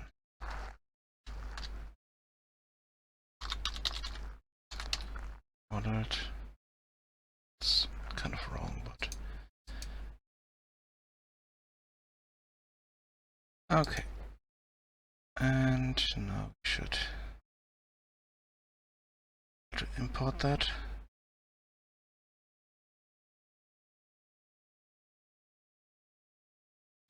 Though it's not cut out correctly, but I just want to test if this works.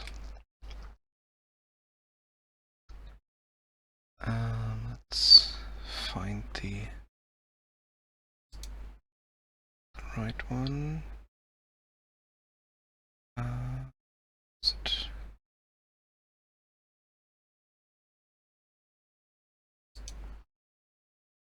It's not import animations.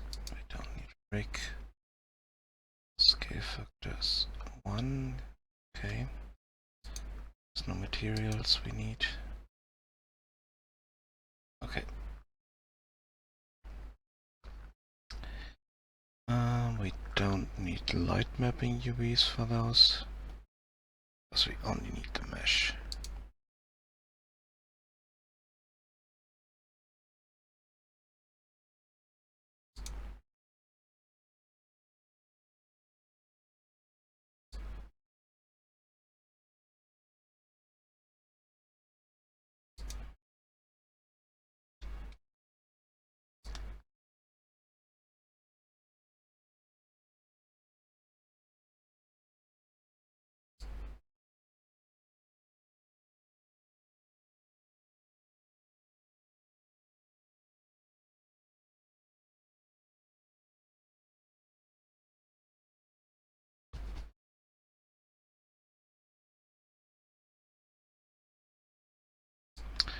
Okay, let's do navigation, object, static, yes, and this is water.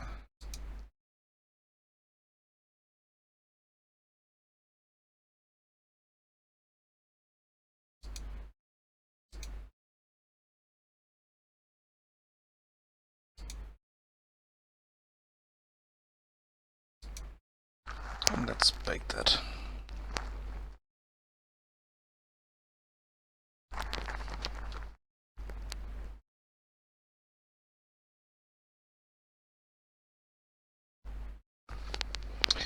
This can take a moment. Not sure how long.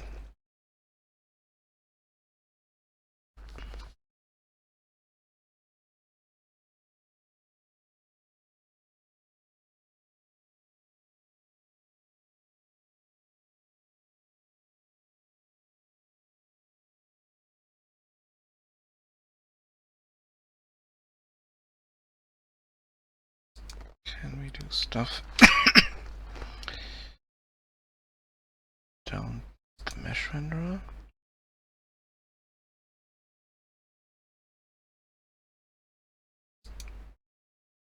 Not sure if we need the collider here as well. Let's keep that for the moment.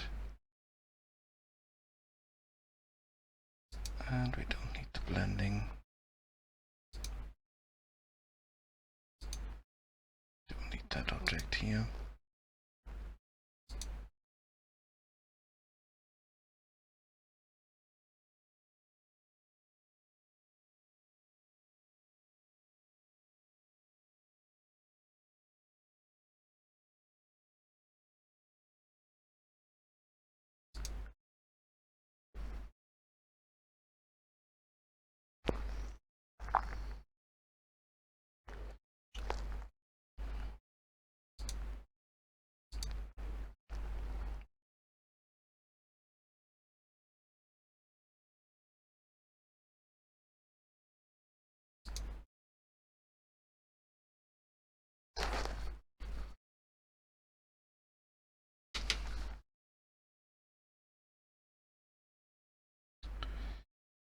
Okay, let's save a copy of this.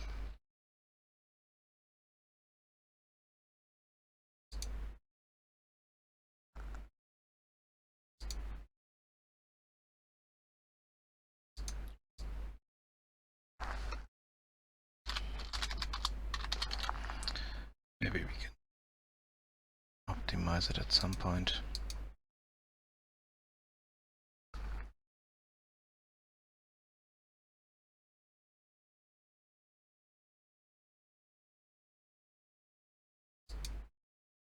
For the moment I just need it for the nav mesh and hope that it will work.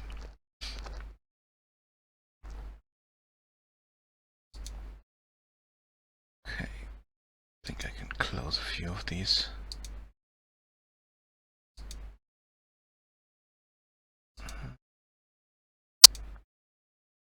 Yes.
Okay, there's nothing going on here because they'll wait for the old forum to come back, which I hope it does, because this one is horrible.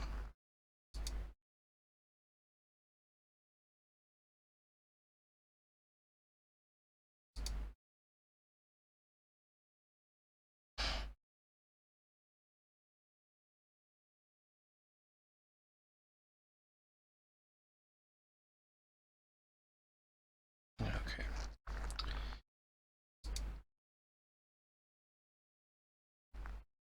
Nothing. Yeah.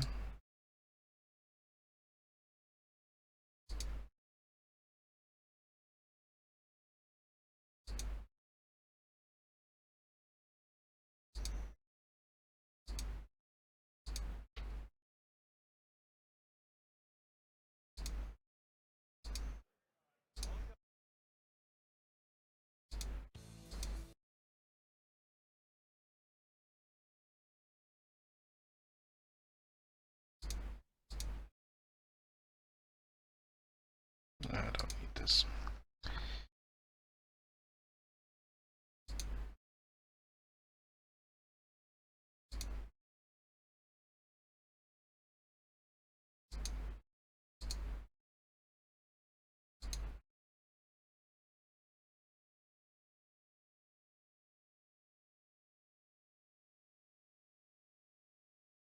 Okay.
Yeah, this could be interesting at some point. Let's leave it open.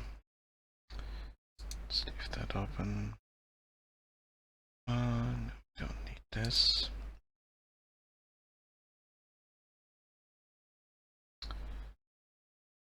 Let's put a bookmark. Yeah.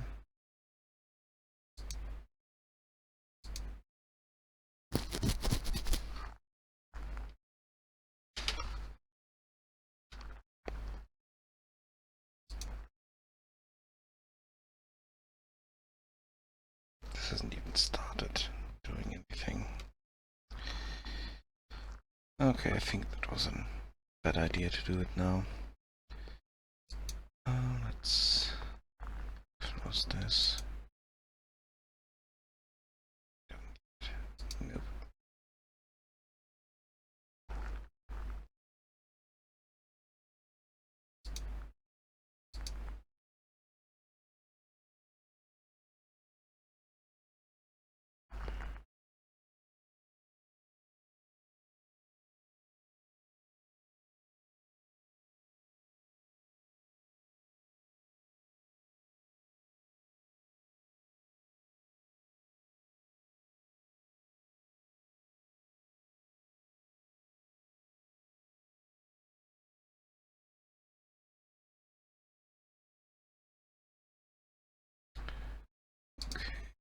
Um,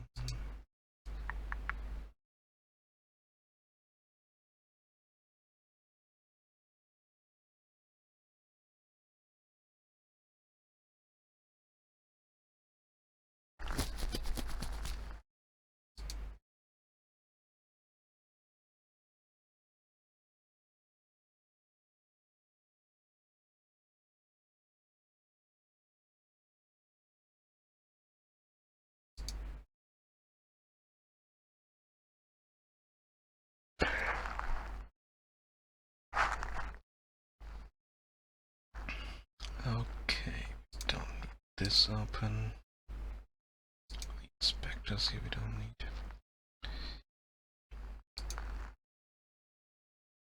Okay, what is it doing now? Is it doing something? I don't know.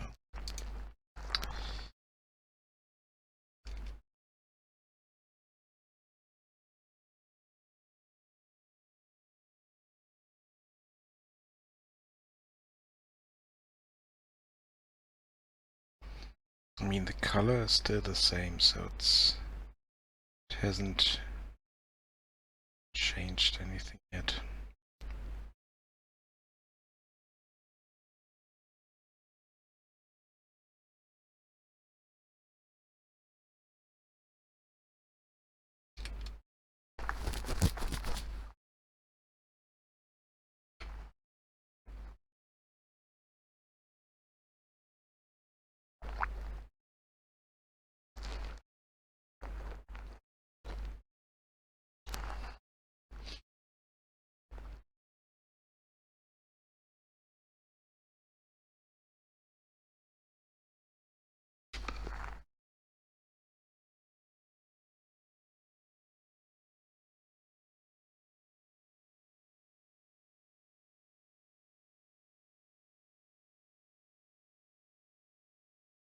Ah, okay, now it's showing me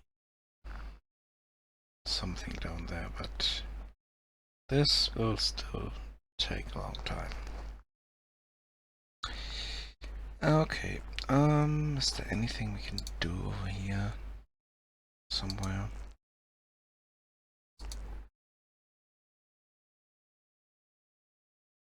Okay, finding food worked. Fleeing also kind of works. Hunting also works. Yay! The wandering part I don't have yet. That shouldn't be a problem.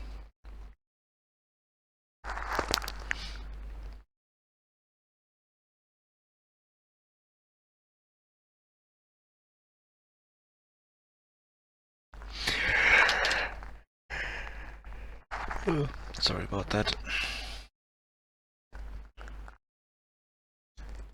Got up early today, not sure why. I think it was something outside that was too loud. Woke me up way before my time. Okay.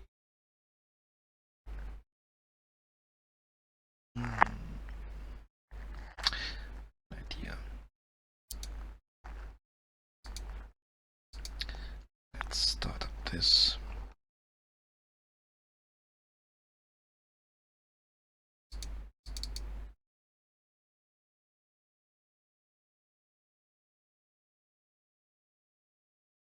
While this is working, let's do a bit of background for the game.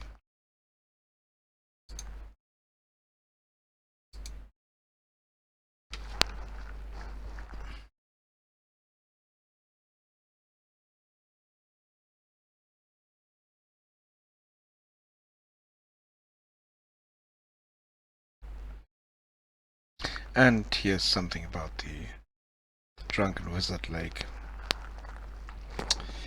Yep.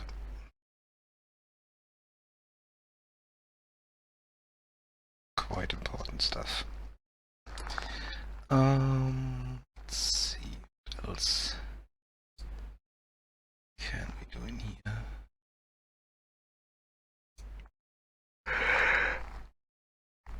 here. Sorry about that.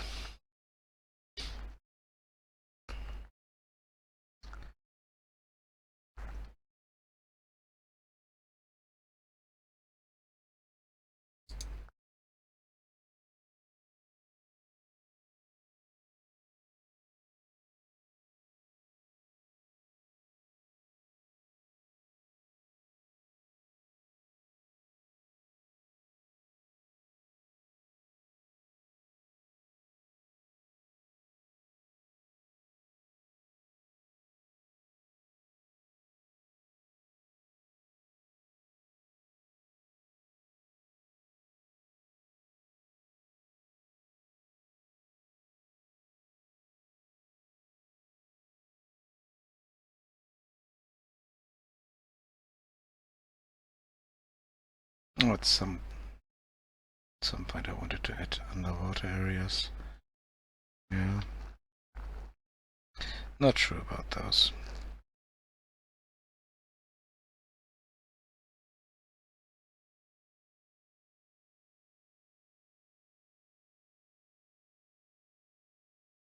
Yeah. Thing is, you could also have nodes somewhere else, but Artsy Draft gives you something like this. You can add a flow, and if you have a bit of art skill, you can kind of create locations. Come on.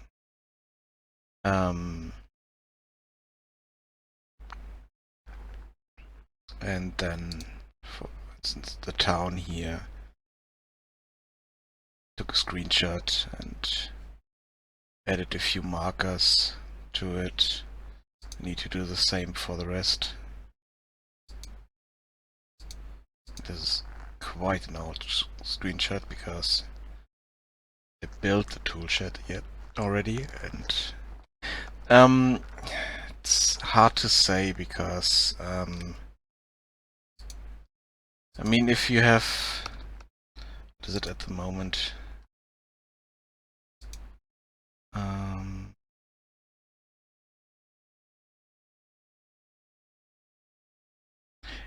Oh, yeah. The thing is, I paid half of this. um.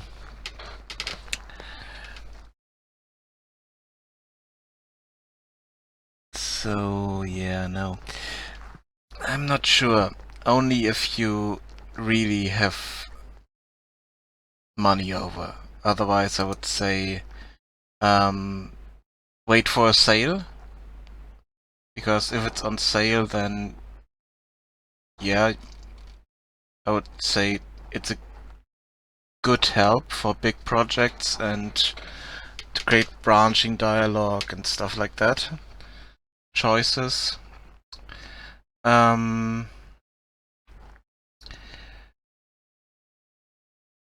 but the normal price is a bit steep for it, I would say. I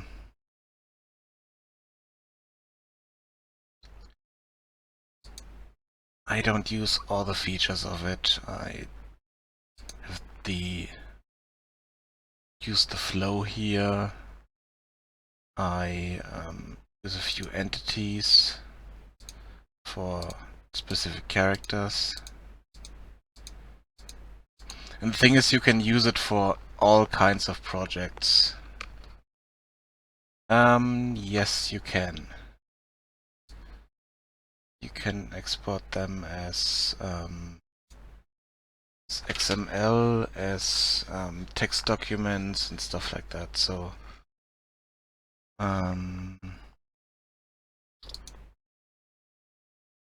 I have dialogue in here? Don't think I've saved any dialogue.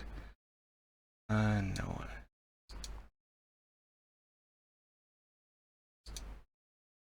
And there are no comments in here, so it's... but you can save that out as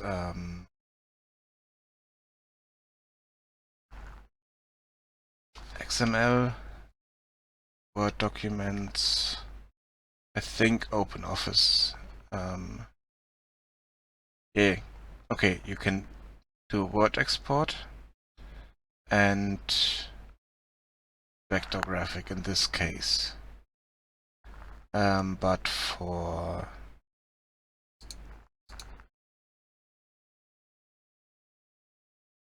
vector graphic here,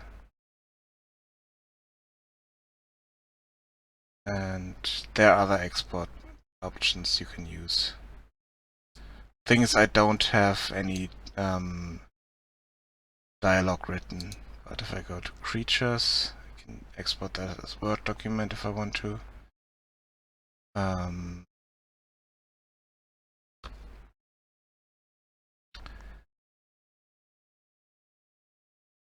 There was also an XML option somewhere. And there are also plugins in Unity that use Artsy Draft imports for dialogue systems and stuff like that. So that's something interesting to keep in mind with that. Why did it? Those areas.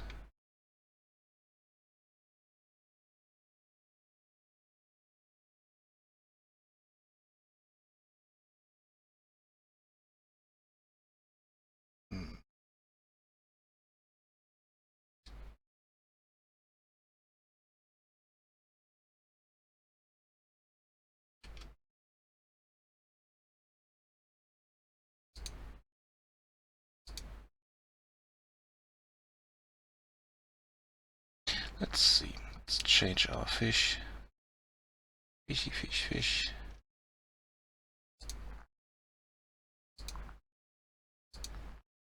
And let's change the area mask to nothing, just water.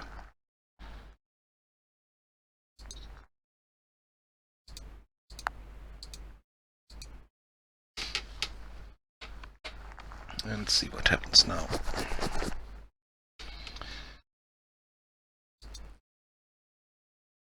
The thing is, I'm using Artsy Draft for just notes, basically, but also for another project.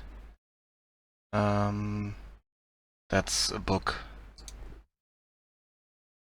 And I'm using it there for the kind of background information and all that stuff. So why did it... Okay, they are not moving at all. Oh, I think they're in one of these areas that is not.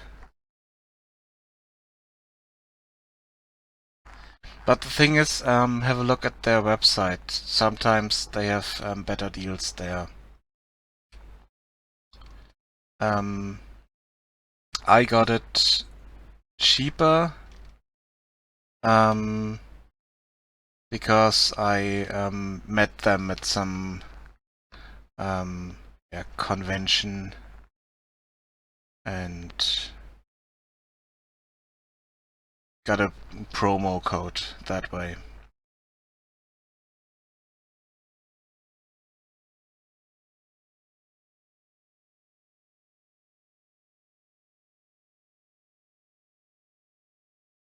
Okay, this one.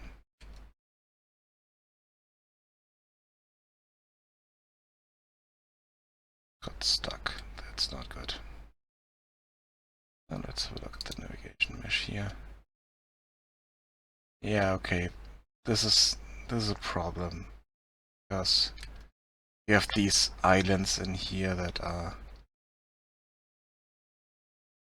not the same navigation mesh. Not sure why.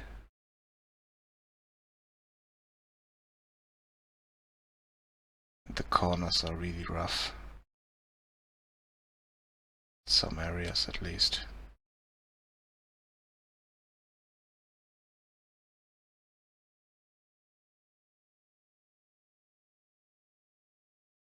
That's why they got stuck here.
I think I might need to fix the mesh a bit more.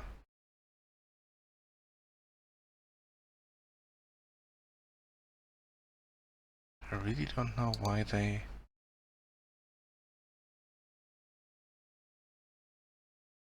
these areas are blue.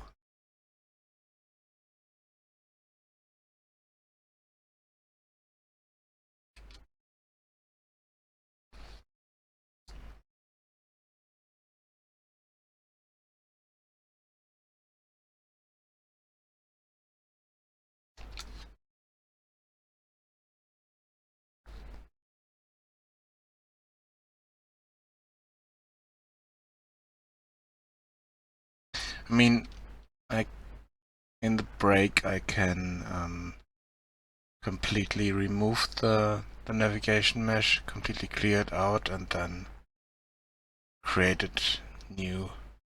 Maybe it's better then, because at the moment it just added that on top of the existing navigation mesh. Yeah, that's what I'm thinking as well. That's why I said I need to recreate it.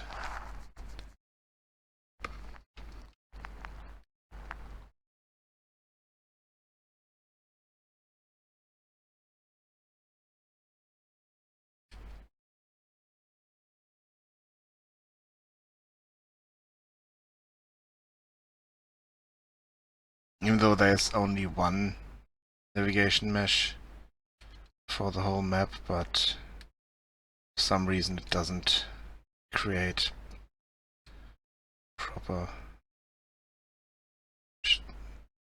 I don't know why it's adding these areas here. Maybe the slope is not good enough and that. Yeah. Not sure.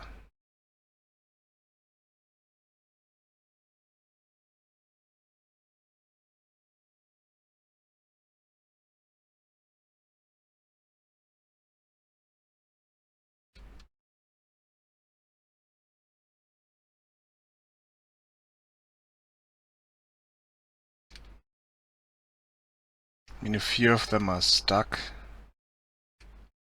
as a result, but the rest seem to be using it. And I need to have an eye on this point here, because this can cause problems for us. At the moment I think they will get stuck here.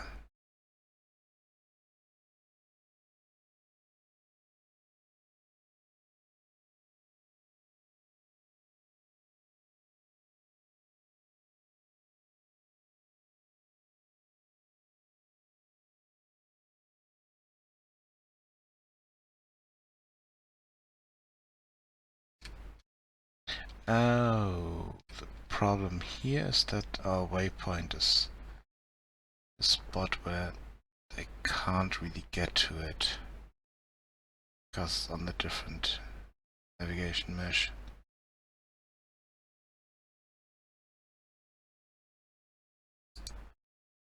Can they reach this?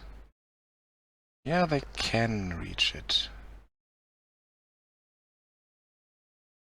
but not without having problems. And here the mesh was just not clear enough, so it had this part on the shore there. That's why I said I need to create a clean mesh with proper shorelines, but kind of got impatient. Wanted to try it out.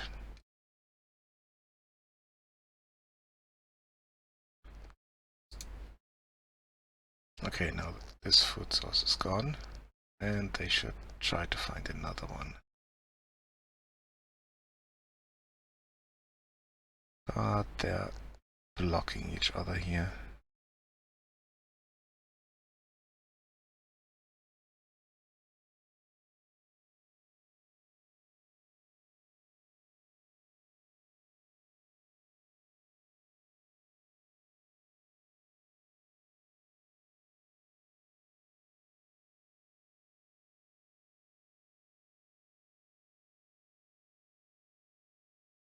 Okay, here we got someone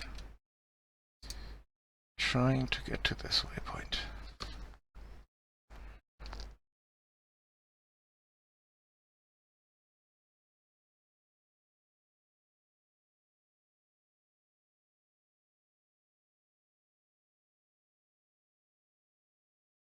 And here we have the problem that the waypoint is completely unreachable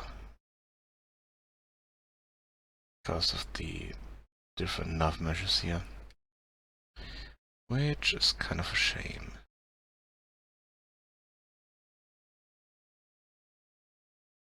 And we have this strange area here.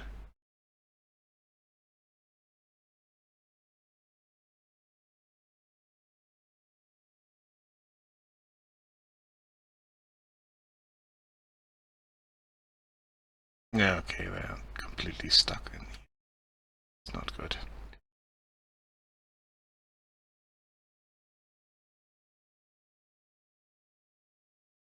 And waypoint 5 is being eaten at the moment.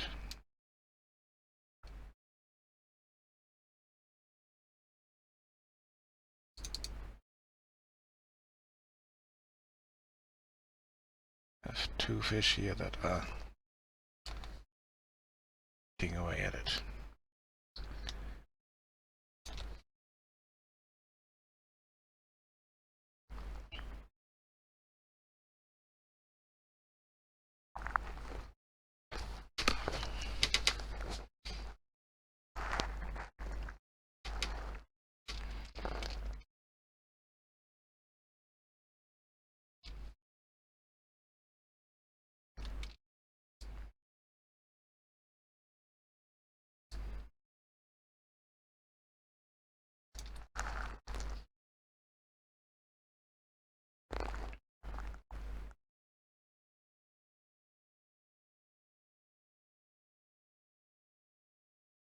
Yeah, okay. Here we have the hunters that are just eating away at those poor little stuck fish here.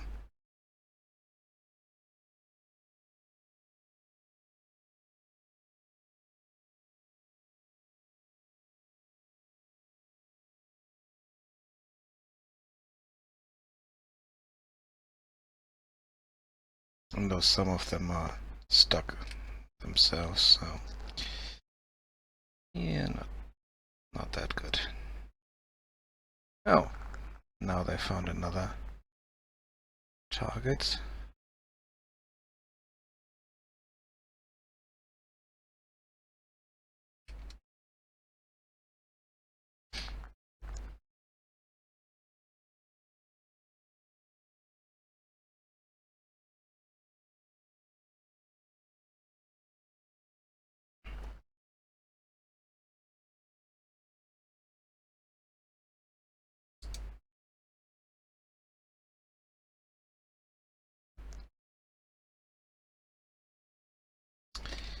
Okay. So I need to run this again later.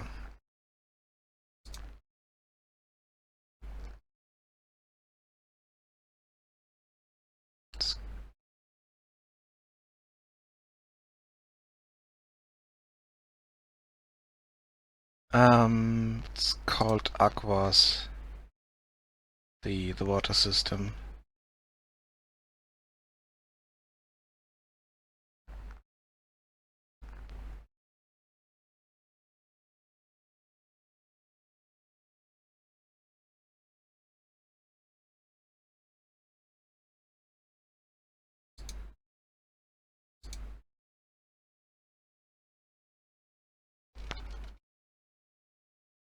And it's the shader and underwater effects.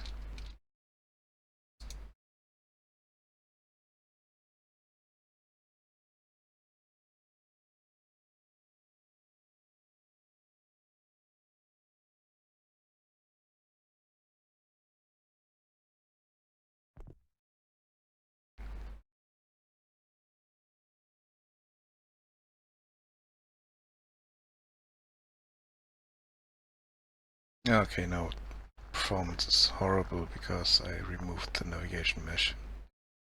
They cannot find anything anymore. Shouldn't have done that.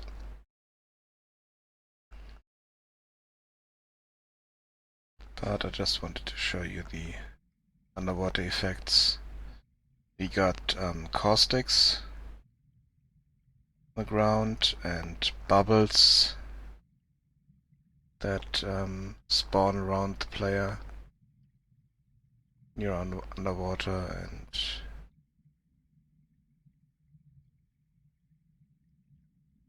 and it says Gaia compatible because in the Gaia manager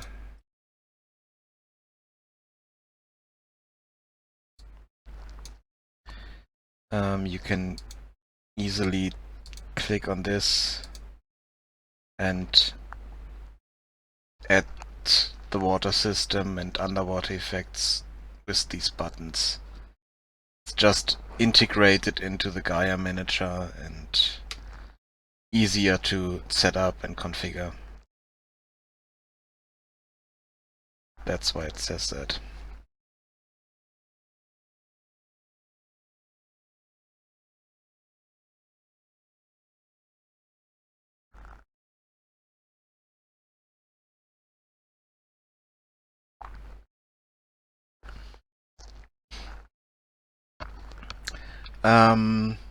It's needs to be supported on both sides. I think for the Gaia manager, there is a list of compatible plugins that creator has contacted, and he supports that way. And then for Aquas, the dogmatic, he can then add whatever utilities he wants. So about can give the information here that is needed for that. I'm not 100% sure how this works, but it's a group effort as far as I understood it.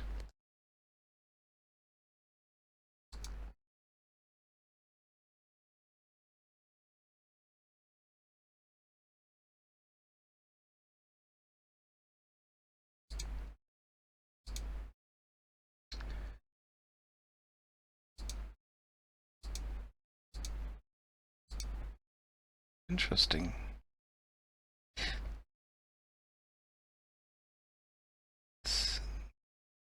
Yeah, okay.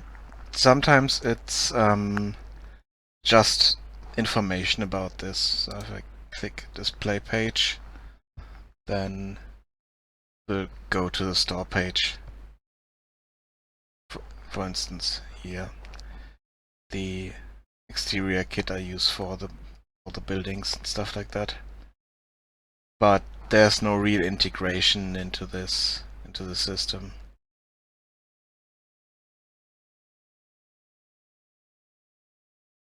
There are two big ones, as far as I know, that are used for different stuff. It's Aquas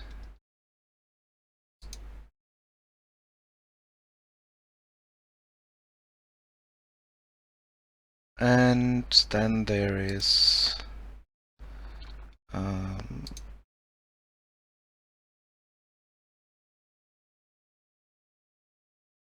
oh, it's not in here. But there's another system by the maker of Tenkoku.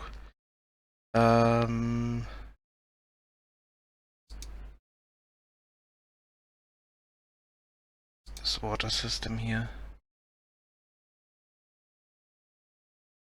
This has a few more features than Aquas does. It has this buoyance feature and the water surface interaction.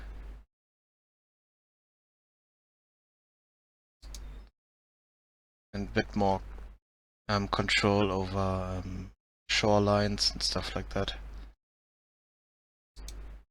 but it's a bit more expensive.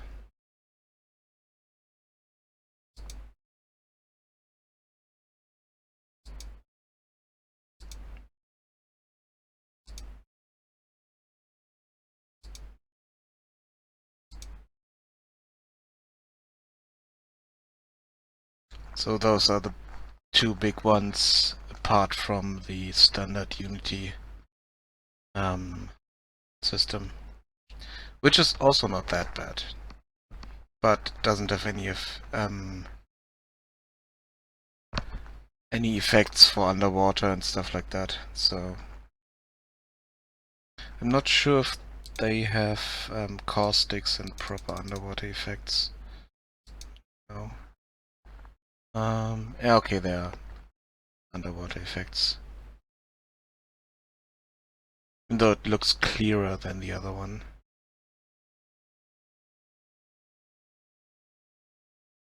Maybe they're using a different kind of fog in it.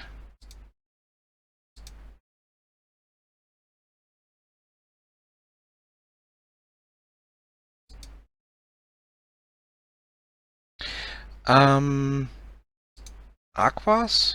No problem.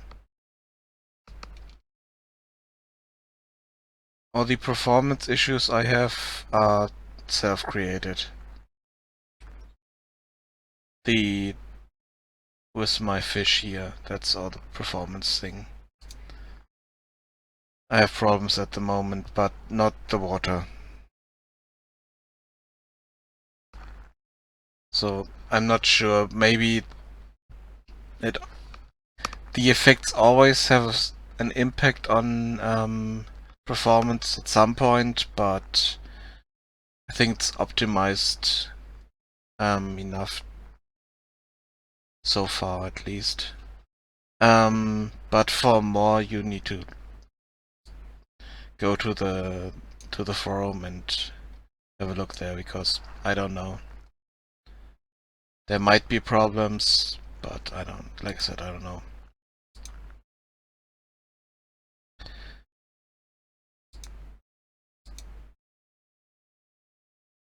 But all this stuff is still worked on and tuned every time. I think the next big features for Aquas are some kind of buoyancy feature, and I'm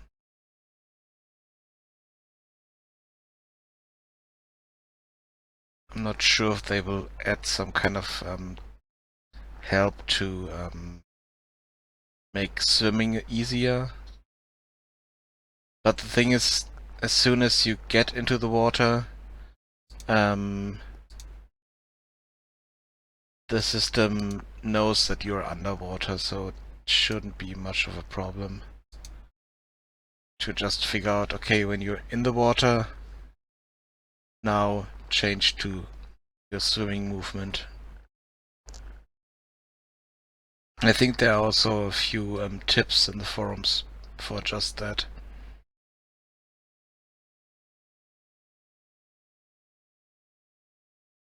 Okay. Let's have other navigation that I need to run. Yeah, where is it at the moment? $20? Yeah, about 30. 25, 30. So it's definitely something to try out.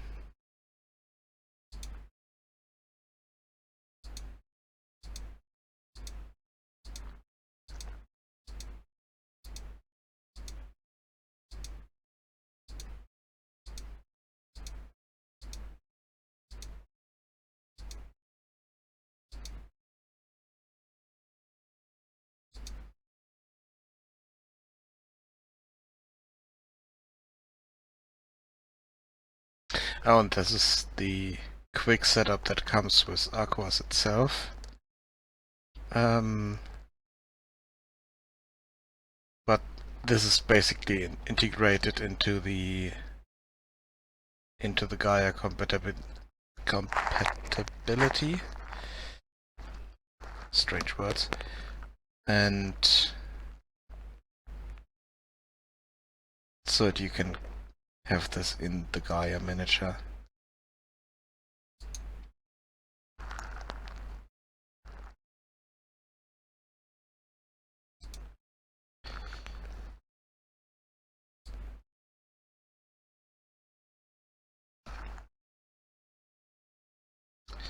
Okay, let's deactivate our characters here.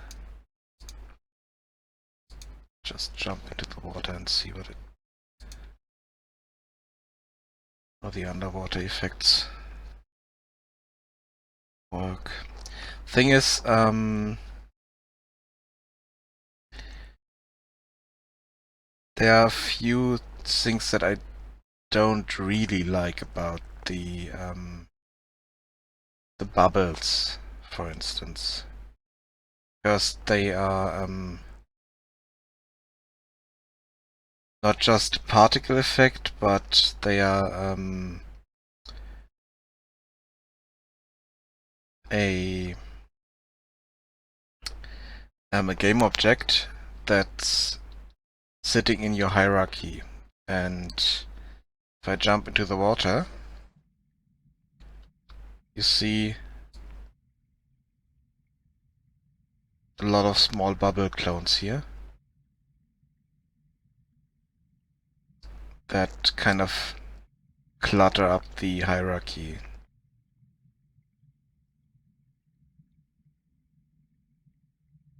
But only at runtime, and it's a bit annoying if you want to get to something that is on the bottom here, which is my managers, that I want to look at specific parameters sometimes, and they are not grouped correctly.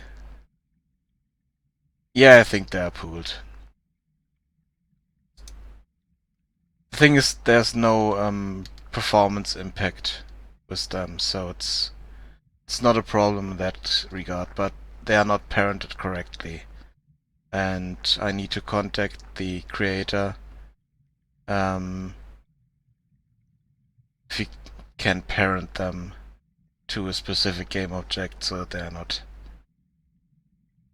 I tried that, but without much effect, because I couldn't find the right script to edit or the right position where I needed to edit it. So try to do that myself. That's why I said I need to contact him, ask him where it is, or tell him that he should change it for the next update. I mean, it's just a small thing, but it can be annoying if you are doing runtime editing and stuff like that a lot.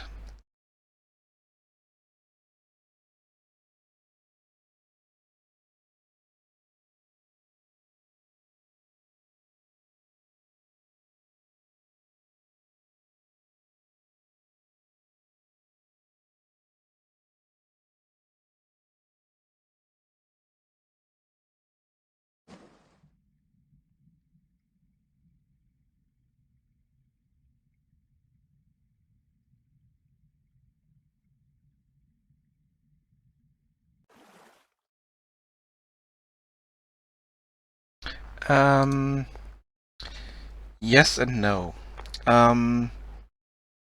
The base mesh for the road was created with easy roads, free. Let's have a look.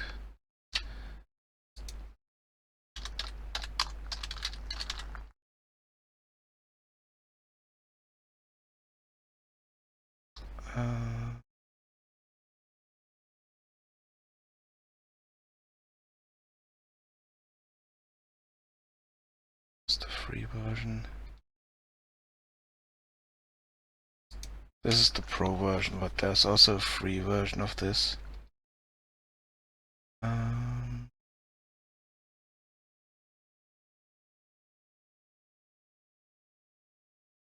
And this created the base road.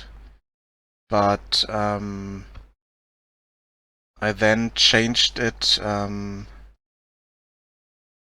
Yeah.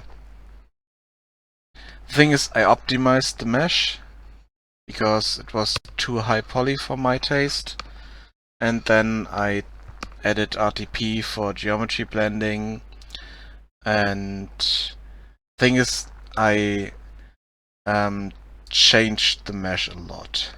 So if I go to my roads and let's go to this one.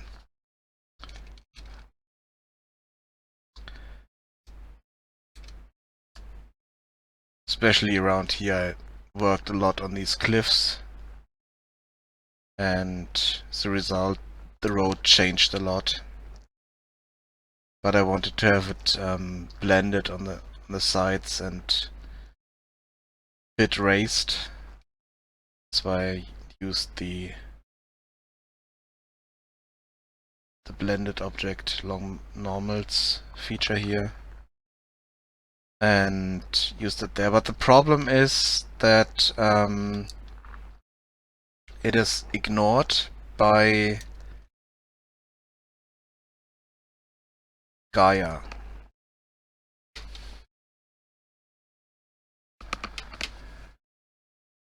And I get... Yeah, that's the thing. I know. Problem is the mesh collider for this is ignored by Gaia. And so it places trees and grass and everything on the roads because it cannot recognize the road for some reason. Because the mesh collider might be too small. I don't know. That's something I don't like about this.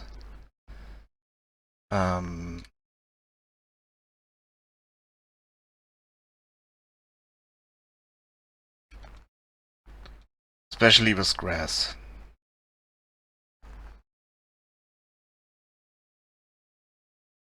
Okay. I haven't used Terrain Composer, so I can't use the comparisons there.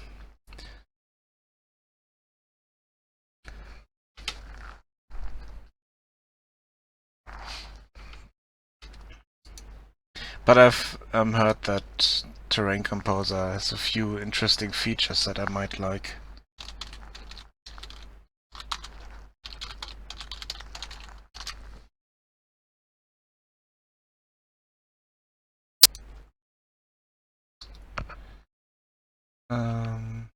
One of them is that you can cut up the terrain and kind of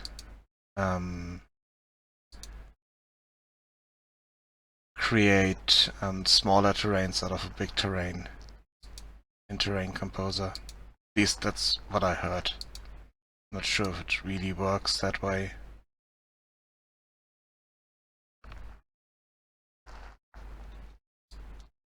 That's one thing you can't do with Gaia.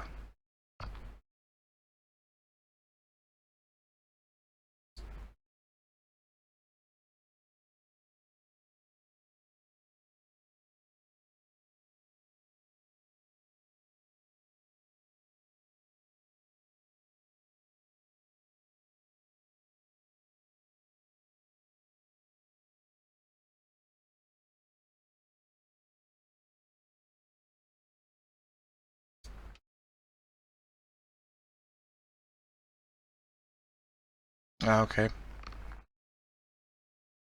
Yeah, I used Gaia for the basic features, and then like the mountains I combined with different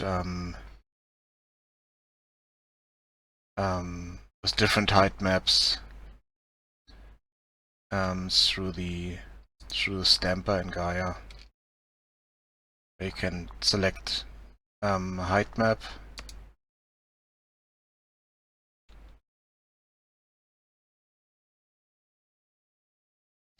Find one here.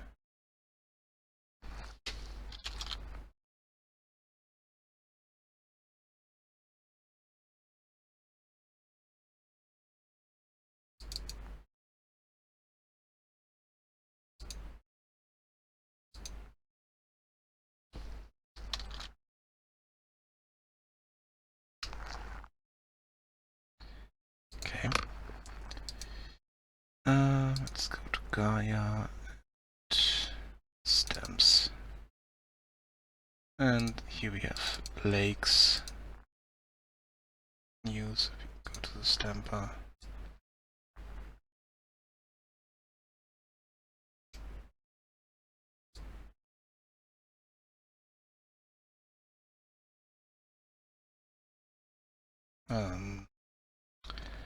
Then you can combine them in different ways.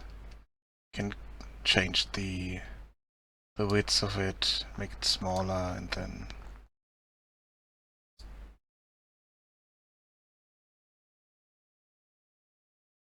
put it somewhere around here.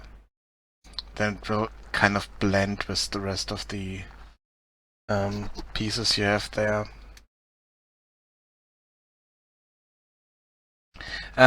Yeah, they are combined into one height map. They're not layered, but they will be combined into one.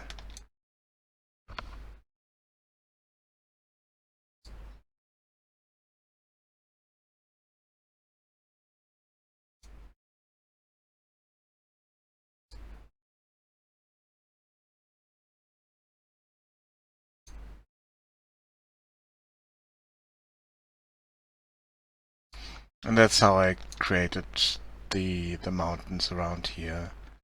Added the river and stuff like that. River and lake. And then I added a bit of the terrain myself in these areas here. Created those terraces. Created cliffs.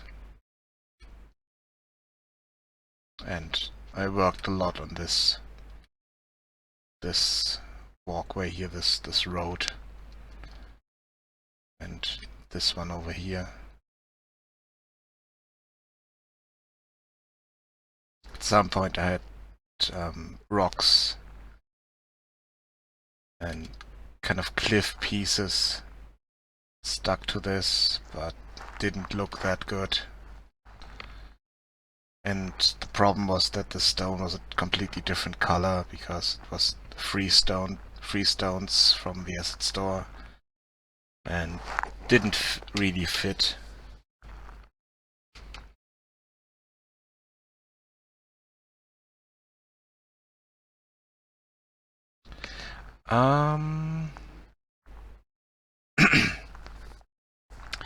That's the thing. You have the texture spawner, and there you can specify different textures. For instance, this one. Yeah, okay, this is the base texture. So it can be everywhere, but at some point I changed it so that it can only be at a specific height. Well, let's do that. Let's check height, and now you can see what the difference is. So in this case it will only spawn the sand texture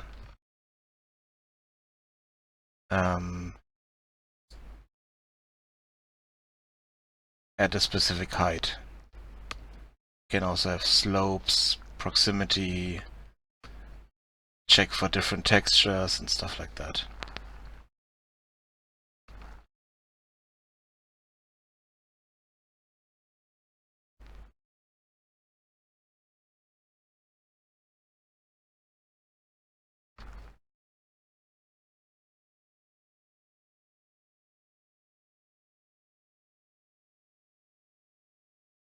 but I've never used World Machine. I used it once briefly, but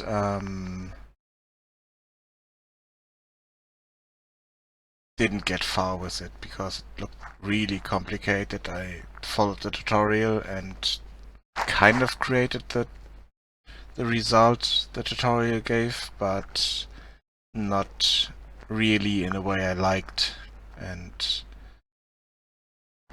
that's why I didn't use it much. And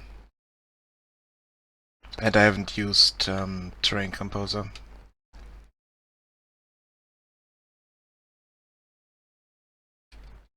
I got Gaia on a sale because the features looked nice, and I kind of like it.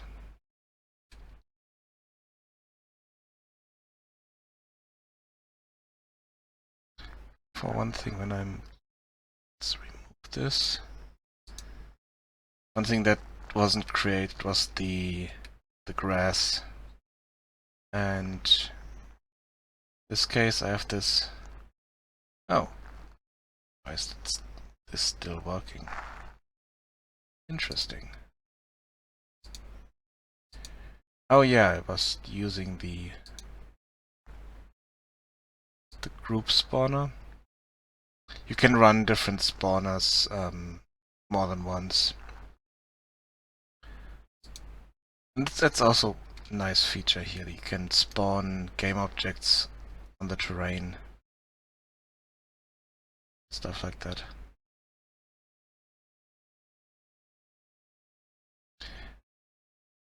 The only problem I have with it is the fact that it's sometimes ignores meshes that are already in the world, but only meshes with mesh colliders. And in other cases, it's for instance over here at the brewery, you see this big empty area. There's no tree here, nothing else spawned there. That's because there's one big trigger collider around the brewery for loading the interior of the brewery. When you get near, the interior gets loaded in, and when you go out, it gets deactivated again. And Gaia saw that big trigger and thought, oh, we can't place anything there because there's a big collider in the way. And I haven't configured it yet so that I could say to it, okay, you can still spawn trees here. And as I saw that, I added trigger collider in the village so that there's no grass spawned in the village and no additional trees. Because these trees here are part of the buildings and are game objects. You can kind of see where the trigger ends for the village. So if we go to the village, yeah, you can see that that's the big trigger, and here we have a lot of trees spawning, cluttering up this area.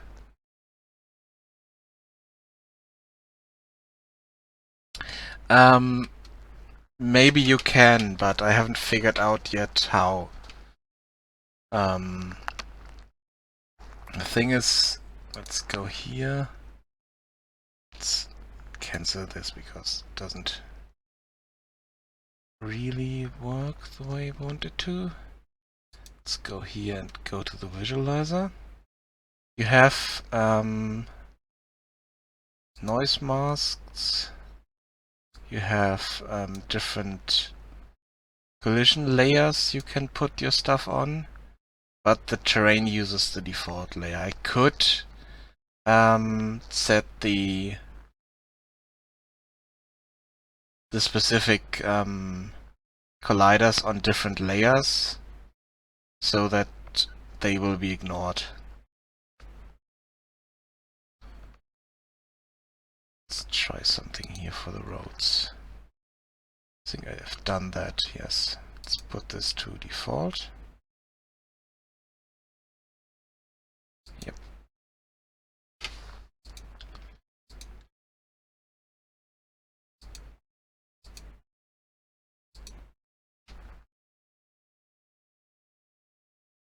And if we go to the detail spawner, maybe that was my problem there. But I still think that the roads will be ignored. So I think at some point they were not on the on that layer. Away on the same layer as the terrain. So let's reset those and spawn them in. The problem with the details of the grass is that it's doing a point check on the terrain, and that takes a long time for this huge terrain here.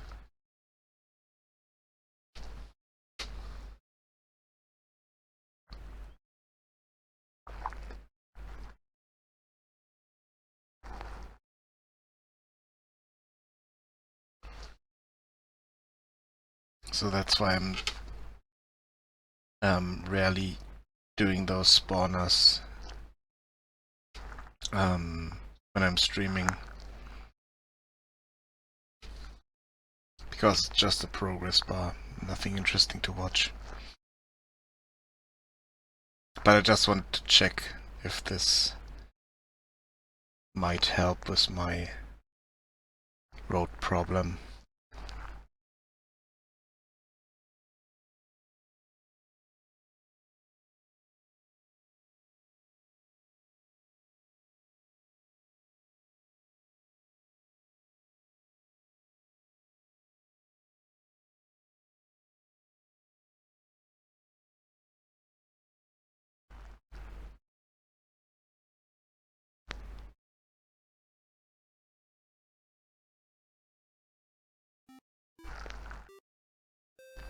Thank you for the follow.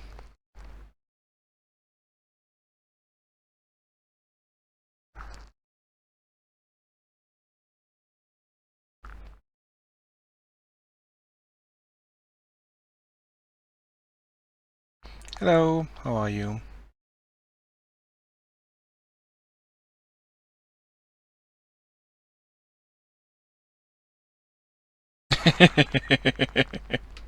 Okay. You're not sticking around to see what the grass spawner is doing?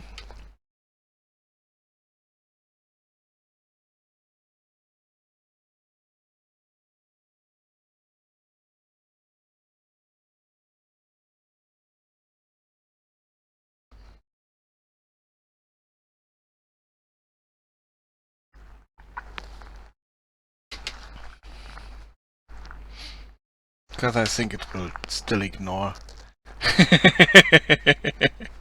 Okay, no problem at all. Have fun.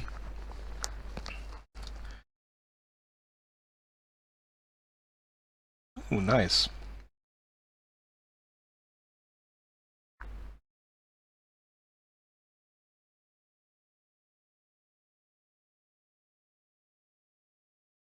Yeah, Unreal Engine is something I need to look into after this project.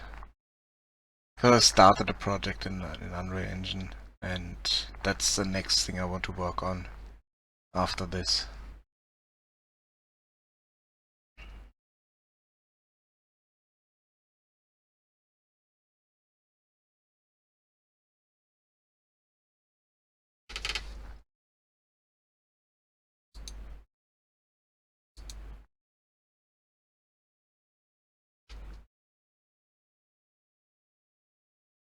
Oh, okay, nice.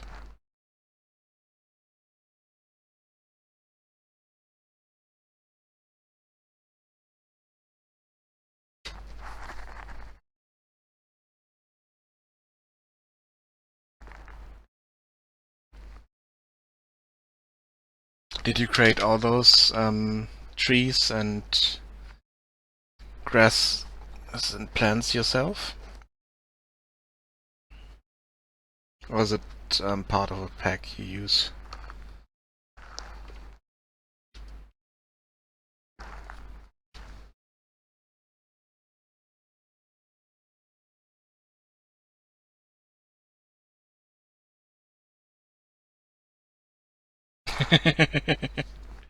Okay, no problem.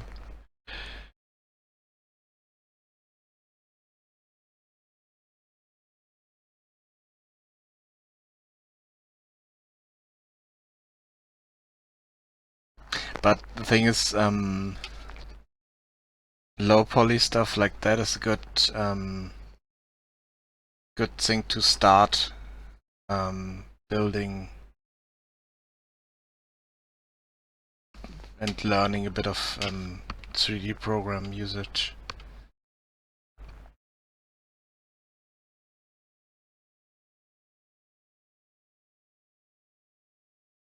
Yep.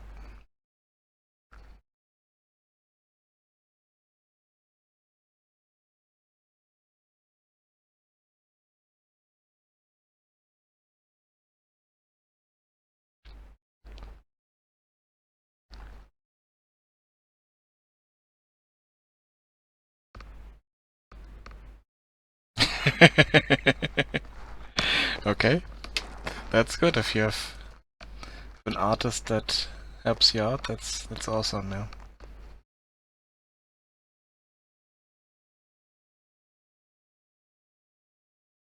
Yeah, I bought all my stuff. Okay. And this didn't really work. Wait. Let's have a look. Maybe it worked. The roads I ignored. They're just not on the right layer early.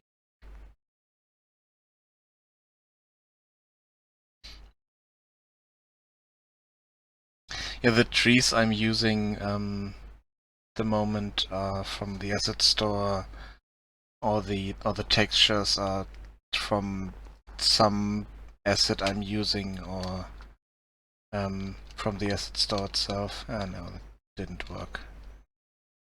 Still a lot of grass on the roads.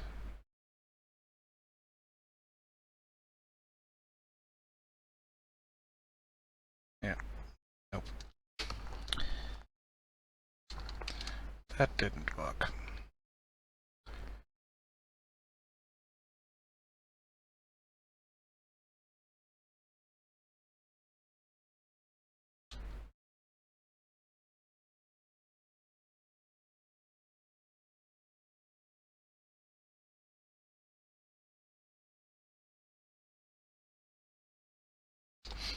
And all the house parts here, all the assets in the village, all bought. These statues are from an older pack I was using for previous game. Those are the village exterior stuff. So yeah, I should do a bit more 3D stuff myself, but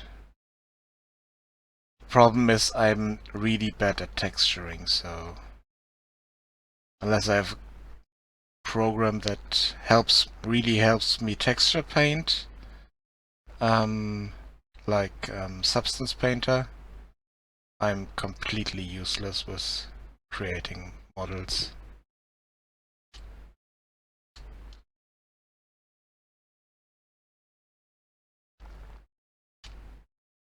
And I mean, some of the stuff I created was okay.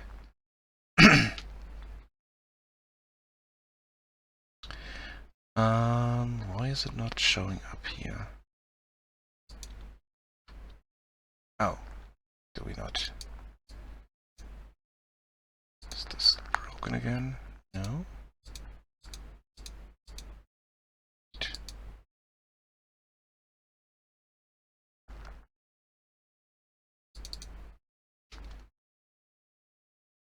Interesting. So the camera is a problem. Yeah, if you look here, the outfit clothing pieces for this character I created myself, but I used Substance Painter for it, so it's the texturing wasn't my doing.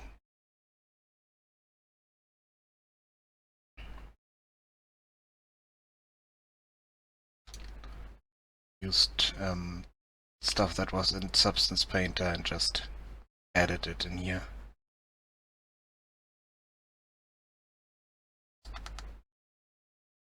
I think it's okay for this, but it's not the best looking clothing piece. And I have a big problem with hair. This one doesn't really have a proper texture on it.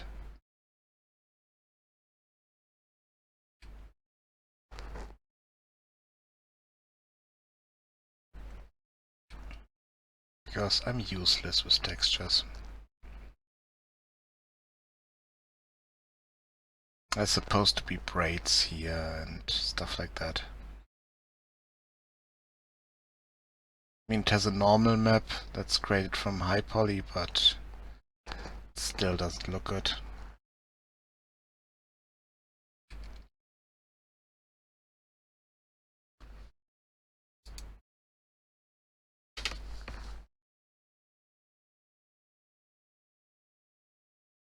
Yeah, for some low poly stuff you can just go with colors. That's right, yeah.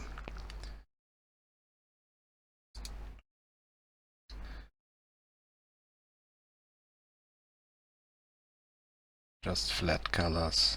Works here, but you still need to have a bit of shading on it sometimes.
Place. Yes, it did. Nice. So we have that grass in the water again.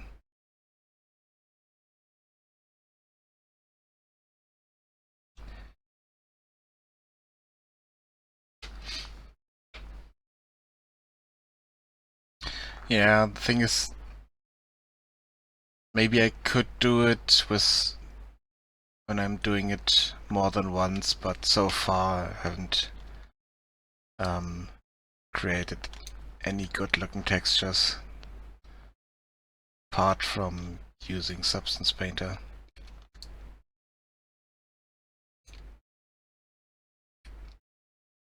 Even the tried to texture paint in Blender once, and even that turned out horrible. Just because I didn't have any textures to really work with. And that's the nice thing with Substance Paint, you have a lot of different textures, substances you can combine. Even though it's for clothing, it's a bit lacking sometimes, but for other stuff there's a lot there. But my trial ran out, and next chance I need to get the subscription for it so I can use it again.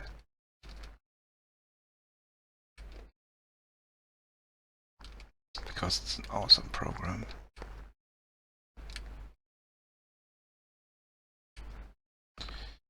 Yeah.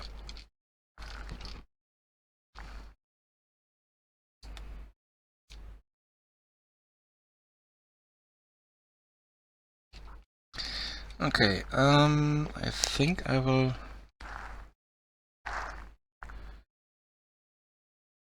stop around here, because I need to run the nav mesh creation again. I need to do 1 or 2 runs of tree and grass generation. Thank you for the follow.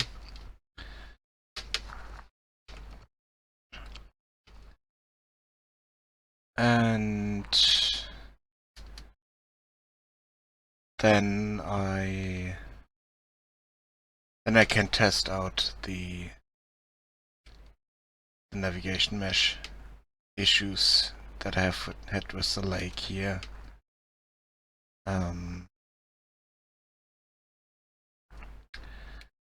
For the fish, and reactivate the fish and characters and stuff like that.